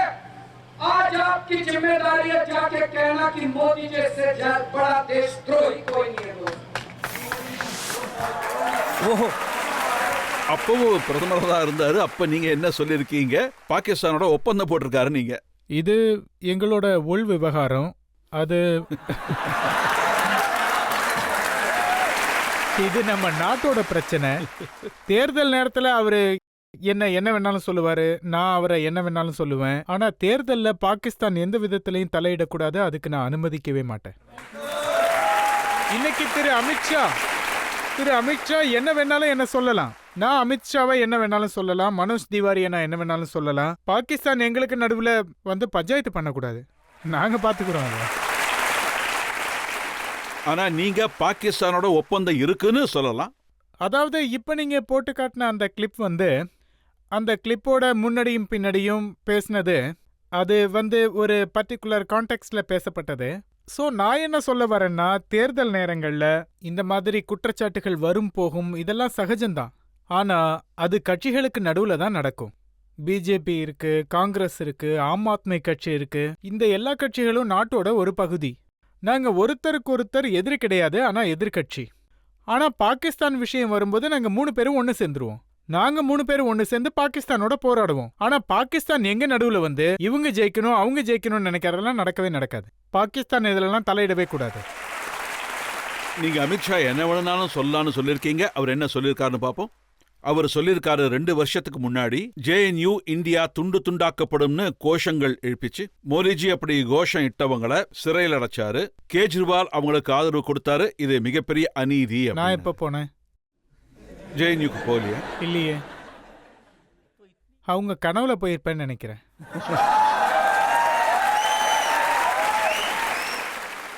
இப்பெல்லாம் அமித்ஷாவுக்கு பாத்தீங்கன்னா என்னை பத்தி தான் அதிகமா கனவு வருதுன்னு நினைக்கிறேன். அவர் இதுவும் சொல்லியிருக்காரு, ஜனவரி 14, 2019 போலீஸ் இந்த விஷயத்துல சார்ஜ் ஷீட் ஃபைல் பண்ணாங்க. இந்த வழக்க தொடர டெல்லி அரசாங்கத்துக்கிட்ட அனுமதி கேட்டிருக்காங்க கண்ணையா குமார் அப்புறம் அவங்க அணிக்கு எதிரா. ஆனா இதுவரைக்கும் அனுமதி கிடைக்கல. இந்த சார்ஜ் ஷீட் ஃபைல் பண்றதுக்கு எதுக்கு அவங்களுக்கு 3 வருஷம் ஆச்சு? நீங்க அது பெர்மிஷன் video இல்ல. கொடுக்கலங்கறதா? இல்ல, நான் உங்களை கேள்வி கேட்கிறேன். வீடியோ இருந்தது. வீடியோவில் பார்த்தீங்கன்னா அப்படி இப்படின்னு ஏதேதோ சொல்லி வச்சிருக்காங்க. வீடியோட ஆதாரம் இருந்துச்சுன்னா 4 நாளே சார்ஜ் ஷீட் ஃபைல் பண்ணியிருக்கலாமே. 3 வருஷமா இந்த சார்ஜ் ஷீட் ஏன் ஃபைல் பண்ணாம வச்சிருந்தாங்க? அவங்க தான் அவங்களுக்கு ஆதரவா இருந்தாங்க. அடுத்த தடவை உங்க ப்ரோக்ராம்க்கு அவங்க வந்தா நீங்க அவங்க கிட்ட கேளுங்க, அந்த கும்பலோட கூட்டு சேர்ந்திருக்கீங்கன்னு கெஜ்ரிவால் சொல்றாருன்னு சொல்லுங்க.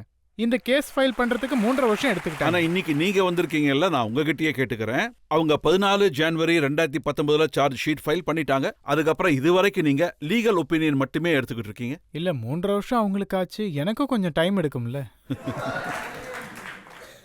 நான் இப்ப கொஞ்சம் சீரியஸா 13 தடவை இதோட விசாரணை ஒத்தி வைக்கப்பட்டு இருக்கு. நான் ஒரு சீரியஸ் நோட்டா இதை நான் சொல்லிடுறேன்.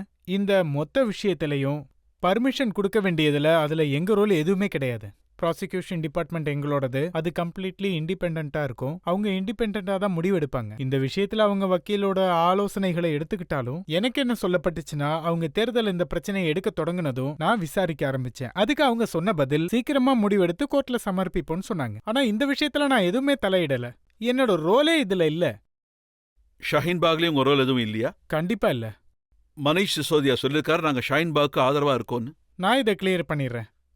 முதலாவது, இந்த நாட்டோட ஒற்றுமை, நேர்மை, சகோதரத்துவம் இது கூட யாரெல்லாம் இருக்காங்களோ அவங்க பக்கம் கெஜ்ரிவால் இருப்பேன்.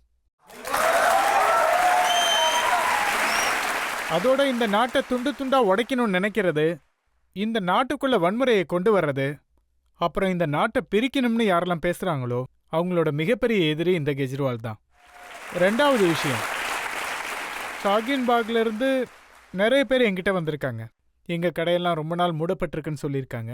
ரொம்ப நாளா சாலைகள் மூடப்பட்டிருக்கு. அங்கிருந்து ஆம்புலன்ஸ் போக முடியாது. ஒரு நாள் ஆம்புலன்ஸ் நின்றுடுச்சு. அங்கிருந்து குழந்தைங்களுக்கான பஸ் போறதில்ல. குழந்தைங்களுக்கு எக்ஸாம் வரப்போகுது. பசங்க ரொம்ப கஷ்டப்பட்டிருக்காங்க. சாலைகள் மூட போகுது. அவங்க என்ன சொன்னாங்கன்னா, நீங்க ஹோம் மினிஸ்டர்கிட்ட பேசி இந்த பிரச்சனைக்கு ஒரு தீர்வு வாங்கி கொடுங்க, சாலைகளை திறக்க வைங்க அப்படின்னு நீங்க சொன்னாங்க. ஏன் அதை திறக்கல? அது என் கையில இல்ல சார். அதாவது என்கிட்ட லா அண்ட் ஆர்டர் இல்ல. அவங்க உட்கார்ந்துருக்காங்க. நேத்து தான் டிவில கூட பார்த்தேன். டிவில உங்களோட பத்திரிகையாளர் ஒருத்தர் போயிருந்தாரு. சௌரவ் சர்மா 3ல இருந்து 4 மணி நேரம் அங்க இருந்திருப்பாரு. அங்க அவர் எல்லார்கிட்டயும் பேசிக்கிட்டு இருந்தாரு. எல்லாரும் சொன்ன விஷயம் திரு அமித்ஷா எங்ககிட்ட பேசணும்னு சொன்னதுதான். திரு அமித்ஷா தான் அங்க போகணும். சிஏ என்ஆர்சி தொடர்பா அவங்க மனசுல என்ன இருக்கோ அதையெல்லாம் பேசி அவங்க அகற்ற வைக்கலாம். நம்ம நாட்டோட உள்துறை அமைச்சர் ஒரு வழியை திறக்க வைக்கலன்னா அப்புறம் எதுக்கு அவர் உள்துறை அமைச்சர்? இந்த குற்றச்சாட்டு எதனால சுமத்தப்பட்டிருக்குன்னா, ஷர்ஜில் இமாம போலீஸ் அரெஸ்ட் பண்ணிருக்காங்க. 48 மணி நேரம் ஆச்சு அவங்களுக்கு. டெல்லி போலீஸ் எனக்கு கீழே இருந்திருந்தா 2 மணி நேரத்துல அரெஸ்ட் பண்ண வச்சிருப்பேன். ஹோம் மினிஸ்டர் கிட்ட கைது செய்ய சொல்லி நீங்க டிமாண்ட் வச்சுங்க, அவங்களும் அரெஸ்ட் பண்ணிட்டாங்க. ஆனா என்னோட நீங்க டிமாண்ட்ல தான் பண்ணாங்களா? அப்ப எனக்காக வெயிட் இல்ல. இந்த பண்ணல. குற்றச்சாட்டு எதனால சுமத்தப்பட்டிருக்குன்னா, உங்க கட்சியோட எம்எல்ஏ அமாத்துல்லா கான் அவர் ஷர்ஜில் கூட இருந்ததை பார்த்திருக்காங்க. இந்த ஷர்ஜில் யாருன்னா அஸ்ஸாமை பிரிக்கணும்னு சொல்றாரு. டெல்லி மக்களுக்கு பால் நிறுத்தப்படணும், டெல்லி மக்களுக்கு தண்ணி நிறுத்தப்படணும், இந்த நாட்டையே உடைக்கணும். அதுக்கு தான் சொல்றேனே, உடனடியா அவரை அரெஸ்ட் பண்ணுங்க, அவருக்கு உடனடியா தண்டனை கொடுங்க நான் சொல்லியிருக்கனே. அப்ப உங்க கட்சி எம்எல்ஏ பத்தி நீங்க எதுவுமே எங்களுக்கு சொல்லல. காட்டுங்க. இல்ல, நான் உங்களுக்கு வீடியோ காட்டுறேன். காட்டுங்க பார்க்கலாம். நல்ல வேளை நாங்க வீடியோ வச்சிருக்கோம், நீங்களும் கேட்டீங்க.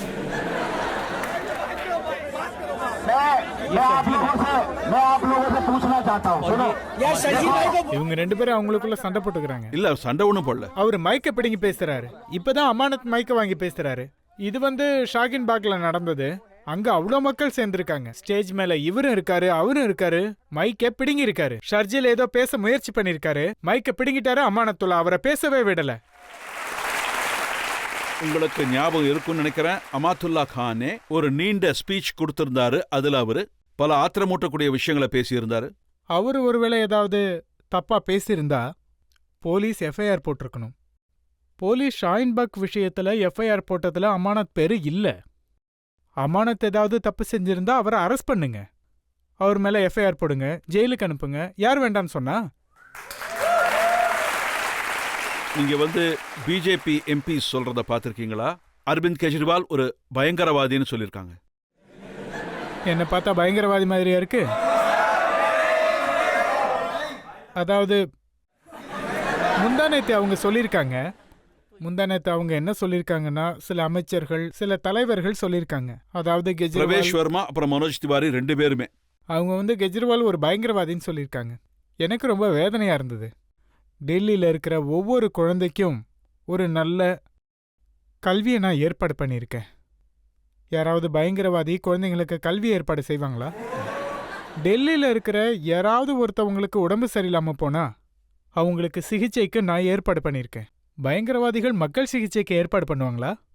நான் டெல்லியில் இருக்கிற 40,000 முதியவர்களை தீர்த்த யாத்திரை அனுப்பியிருக்கேன். ஹரித்வார், ரிஷிகேஷ், துவாரகா, ஷீரடி. பயங்கரவாதி தீர்த்த யாத்திரைக்கு அனுப்புவாங்களா?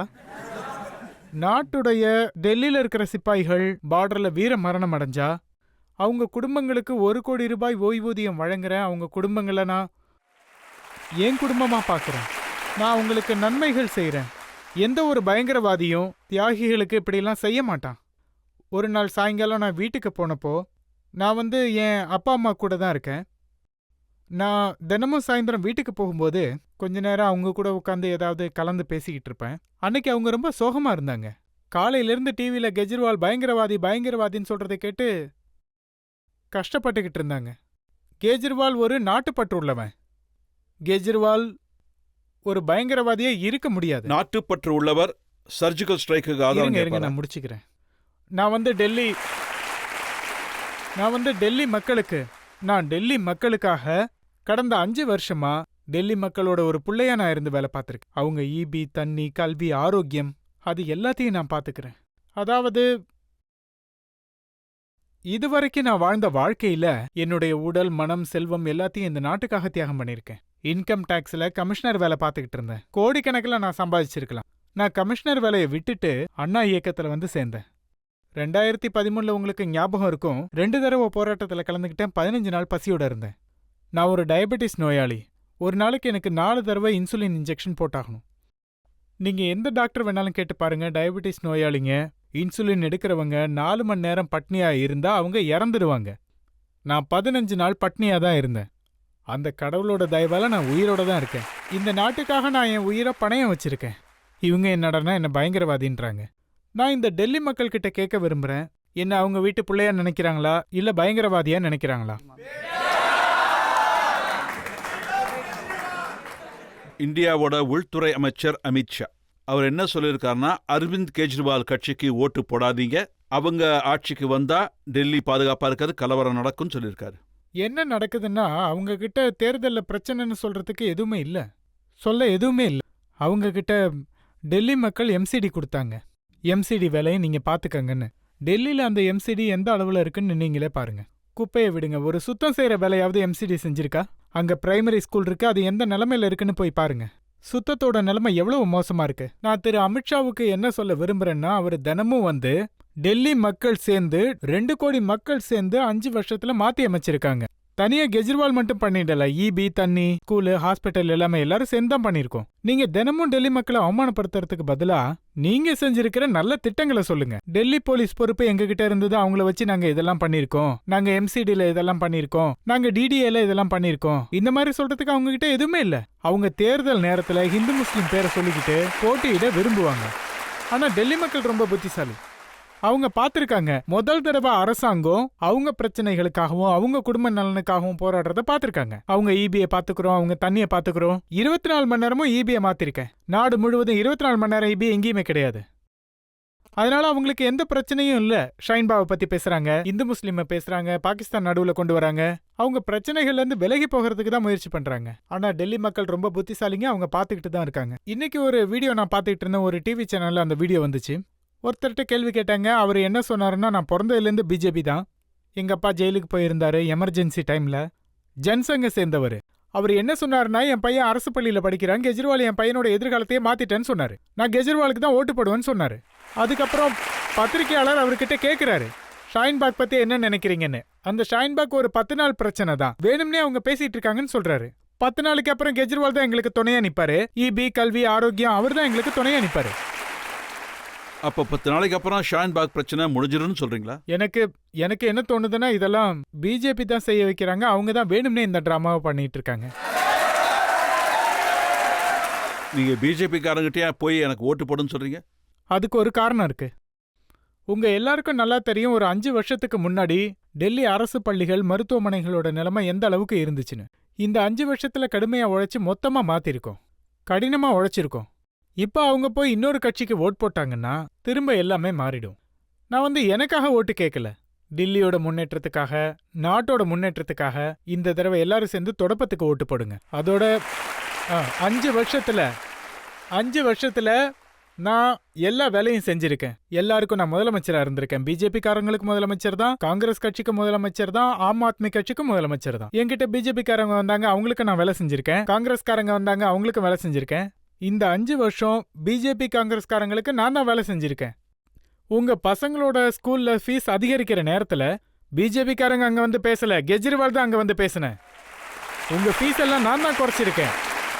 உங்க குடும்பங்கள்ல யாருக்காவது உடம்பு சரியில்லாம போச்சுன்னா 5 வருஷத்துல உங்க குடும்பத்துல யாருக்காவது உடம்பு சரியில்லாம போயிருந்ததுன்னா பிஜேபி காங்கிரஸ்லாம் வரல. நான் தான் உங்க குடும்பத்துல இருக்கிறவங்களுக்கு சிகிச்சைக்கு ஏற்பாடு பண்ண ஹாஸ்பிட்டல்ல 5 வருஷம் நான் தான் உங்களுக்கு பயன்பட்டிருக்கேன். வரப்போற 5 வருஷத்துலயும் நான் தான் உங்களுக்கு உதவி செய்வேன். நான் இது வரைக்கும் யாரையும் பிரிச்சு பார்த்ததே இல்ல.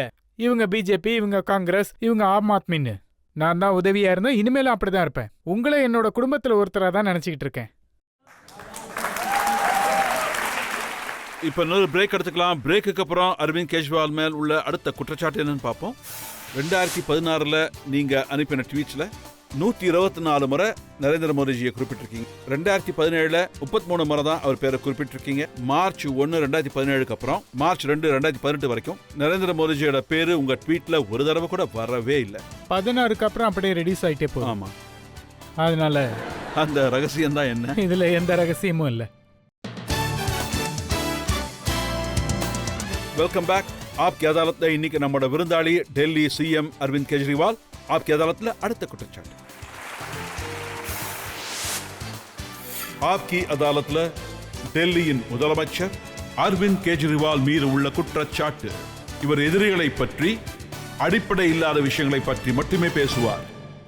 உங்களுக்கு ஒரு 2-3 விஷயம் ஞாபகப்படுத்துறேன். மே 18 2019 ஒரு அறிக்கையை பார்த்தேன், பிபிசி.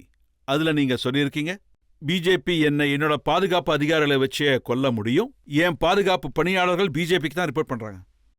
நான் எதுக்காக சொல்றேன்னா, அந்த அளவுக்கு இன்சிடென்ட்ஸ் நடந்திருக்கு. என் மேல அட்டாக் நடந்தது. நீங்க ரொம்ப சீனியர் பத்திரிகையாளர், ஒரு முதலமைச்சர் மேலேயே இவ்வளோ ரிப்பீட்டட் அட்டாக் நடக்கிறத நீங்க எங்கேயாவது பார்த்துருக்கீங்களா? ஏன் அப்படி நடக்குது? நான் எதுக்காக அப்படி சொல்றேன்னா, அதாவது என்னுடைய செக்யூரிட்டிஸ் எல்லாமே, இங்க இருக்கிற போலீஸ் எல்லாம் சென்ட்ரல் கவர்மெண்ட்க்கு தான் ரிப்போர்ட் பண்றாங்க. அதுல என்னோட கண்ட்ரோல் எதுவுமே இல்லை. ஸோ அட்டாக் நடந்த விஷயத்துல எந்த ஒரு இன்வெஸ்டிகேஷனும் நடக்கல, அதுக்கான காரணமும் தெரிய வரல. இது நம்புற மாதிரி இருக்கா? ஒரு முதலமைச்சர் மேல ரிப்பீட்டட்லி அரசாங்க ஃபங்க்ஷன் நடக்கும்போது, ஒரு அரசாங்க ஃபங்க்ஷன்ல ஸ்டேஜ் மேல ஏறி இங்க வீசிட்டு போறாங்க, இப்படிலாம் நடக்குமா? அங்க பக்கத்துல எல்லா ஆபீசர்ஸும் இருக்காங்க, பெரிய பெரிய டிக்னிட்டிஸ் எல்லாம் இருக்காங்க. எப்படி நடக்கும்? இதை நான் ஒத்துக்கிறேன். ஜனநாயகத்துல இப்படியெல்லாம் நடக்கக்கூடாது. தேர்ந்தெடுத்த பிரதிநிதி மேல இப்படியெல்லாம் நடக்கக்கூடாது. இப்போ உங்களுக்கு தேவையான அளவு செக்யூரிட்டி இருக்காங்களா? இல்ல, அந்த எல்லா செக்யூரிட்டியும் அவங்களுக்கு தான் ரிப்போர்ட் பண்றாங்க. அதை தான் நான் சொல்ல வரேன்.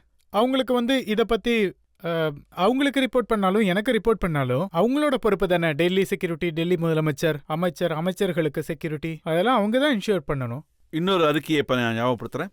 ஜனவரி 16 2019 நீங்க உங்க கட்சி ஊழியர்கள் கிட்ட சொல்றீங்க, மோடி ஒரு ஹிட்லர், அவர் திரும்ப பவருக்கு வந்துட்டா தேர்தல் நடத்த விட மாட்டாரு, கான்ஸ்டிடியூஷனே மாத்திடுவாருன்னு சொல்லியிருக்கீங்க. அதான் தேர்தல் நடத்துறாருல, நீங்களும் போட்டிடுறீங்களே.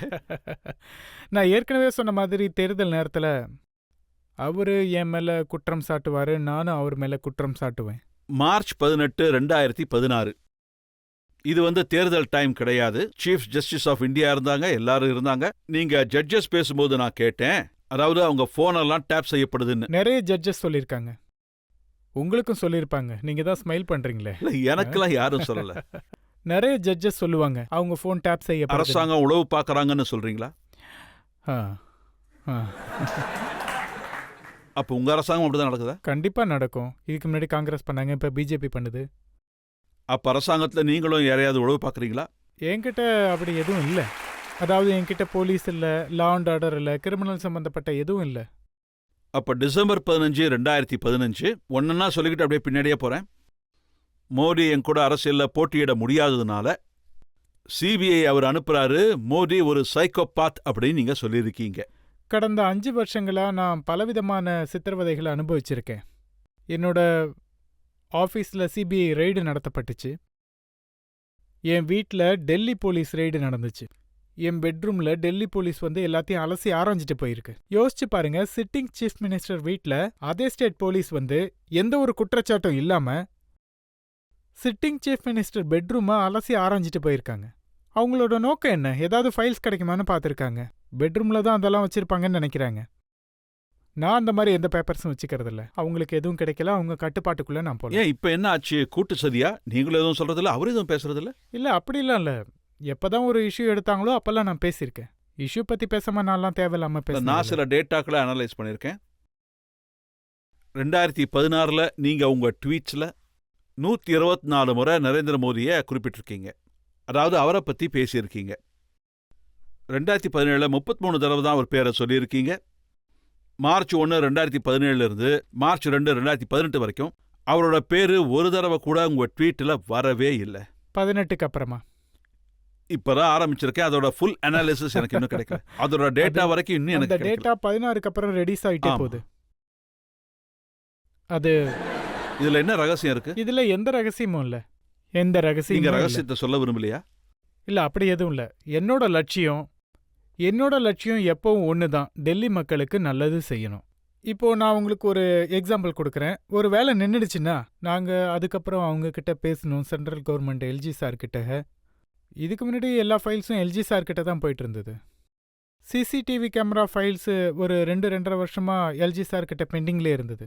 நாங்க எப்போ போனாலும் கொஞ்சம் சீக்கிரமா பண்ணுங்க சார்னு கேட்பேன். அடுத்த வாரம் முடிச்சிடலான்றாரு. ஆனா எதுவும் பண்ண மாட்டாரு. அதுக்கப்புறம் நானும் மனுஷன் ஒரு தடவை போய் கேட்டோம். அடுத்த வாரம் முடிஞ்சிடும்னு சொன்னாரு. இங்கே உட்காந்துக்கிறோம், முடிச்சதுக்கு அப்புறம் போறோம்னு சொன்னோம். 1 வாரமோ 2 வாரமோ கூட எடுத்துக்கோங்க, ஒன்றும் பிரச்சனை இல்லைன்னு. 10 நாள் போராட்டம் நடத்தணும். உங்களுக்கு ஞாபகம் இருக்கா? அதாவது இந்த மக்களுக்காக தான், சிசிடிவி கேமரா ஃபைல்ஸ் கிளியர் பண்றதுக்காக, மொஹல்லா கிளினிக்காக, இபி ரேட் குறைக்க, தண்ணி வசதிக்காக, இதுக்கெல்லாம் போராடி இருக்கேன். முதல்ல கையெடுத்து கும்பிடுவேன், அப்புறம் காலில் விழுவேன். அதுக்கப்புறமா எதுவும் நடக்கலைன்னா போராட வேண்டியதா இருக்கும். ஸோ பிஜேபி என்ன சொல்றாங்கன்னா, உங்களுக்கு எந்த மாதிரி அரசாங்கம் வேணும்? வேலை செஞ்சு முடிக்கிற அரசாங்கமா இல்ல போராட்டம் நடத்தக்கூடிய அரசாங்கமா? அந்த வேலைகளை செய்ய வைக்கிறதுக்காகத்தான் பல நேரம் போராட வேண்டியதா இருக்கு. அந்த வேலைகள் எல்லாம் நீங்க ஒரு விஷயம் சொல்லுங்க. டெல்லி அரசு பள்ளிகள்ல நீங்க பல மாற்றங்களை பார்த்திருப்பீங்க. பிஜேபி இருக்கிற ஏதாவது ஒரு ஸ்டேட்ல இது நடந்திருக்கா? பல வருஷங்களா பிஜேபி ஆட்சியில இருந்திருக்குது. எப்பயாவது ஒரு தடவை வெளியில இருக்கிறத விட்டுருங்க. யூபி, ஹரியானா, நீங்க எம்சிடிஏவே கூட எடுத்துக்கோங்க. எனக்காவது பண்ணிருக்காங்களா? ஹாஸ்பிட்டல் எப்பயாவது மேம்படுத்திருக்காங்களா?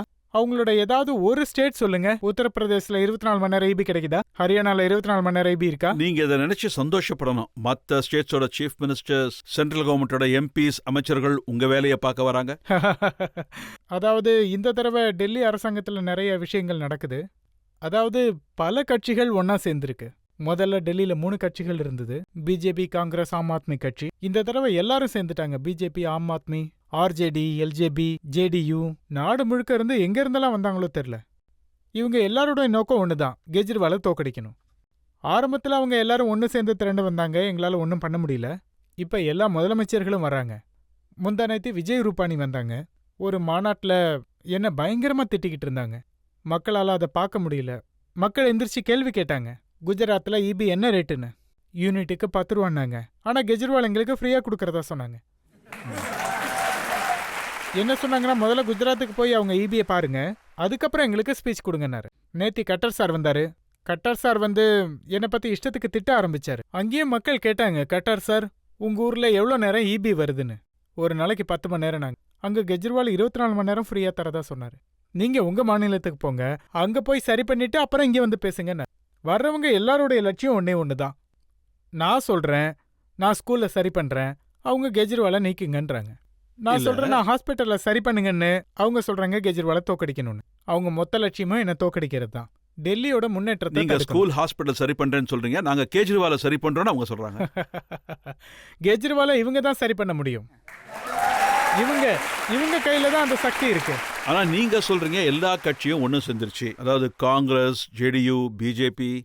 நீங்க அந்த நாளை மறந்துட்டீங்களா? நீங்க கொல்கத்தா போனப்போ நீங்களும் மம்தா பானர்ஜி, சரத் பவார் எல்லாரும் ஒன்னு சேர்ந்தீங்க மோடிஜியை தோக்கடிக்கிறதுக்கு. மக்கள் என்ன தோக்கடிச்சிட்டாங்களே. ஜனநாயகத்துல மக்கள் தான் முதலாளியா இருக்கிறாங்க. ஆனா இப்போ மக்கள் தான் என்ன தோக்கடிச்சிட்டாங்க. கெஜ்ரிவால் சார், உங்ககிட்ட பலவிதமான கேள்விகளை கேட்டோம். உங்களை பத்தி, உங்க அரசியலை பத்தி, எல்லா கேள்விகளுக்கும் நீங்க சிரிச்சுக்கிட்டே எதையும் புறக்கணிக்காம எல்லாத்துக்கும் பதில் கொடுத்தீங்க. இப்ப நாம ஒரு பிரேக் எடுத்துப்போம். பிரேக்குக்கு அப்புறம் ஆப்கி அதாலத்ல இன்றைய ஜட்ஜ் பங்கஜ் போராவோட தீர்ப்பு என்னன்னு கேட்டு தெரிஞ்சுப்போம்.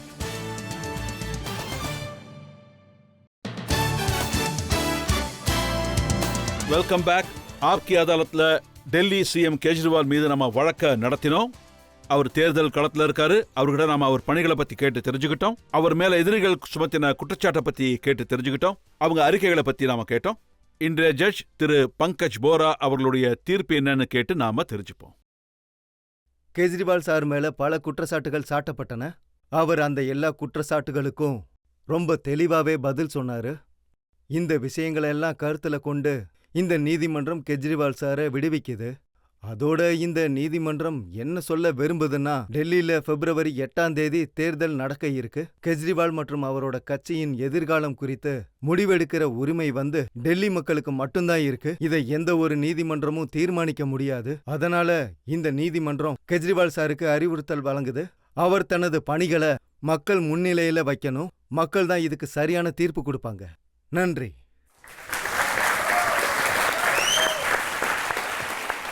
வரப்போற தேர்தலில் டெல்லி மக்கள் யோசிச்சு நல்ல ஒரு முடிவு எடுப்பாங்கன்னு நமக்கு நம்பிக்கை இருக்கு. செஞ்ச வேலையை வச்சும் அவங்க பேரை வச்சும் ஒரு நல்ல முடிவை அவங்க எல்லாம் எடுப்பாங்க. அடுத்த முறை ஒரு புது முகத்தோட நான் உங்க எல்லாரையும் சந்திக்கிறேன். அதுவரை என்னுடைய அன்பான வணக்கங்கள்.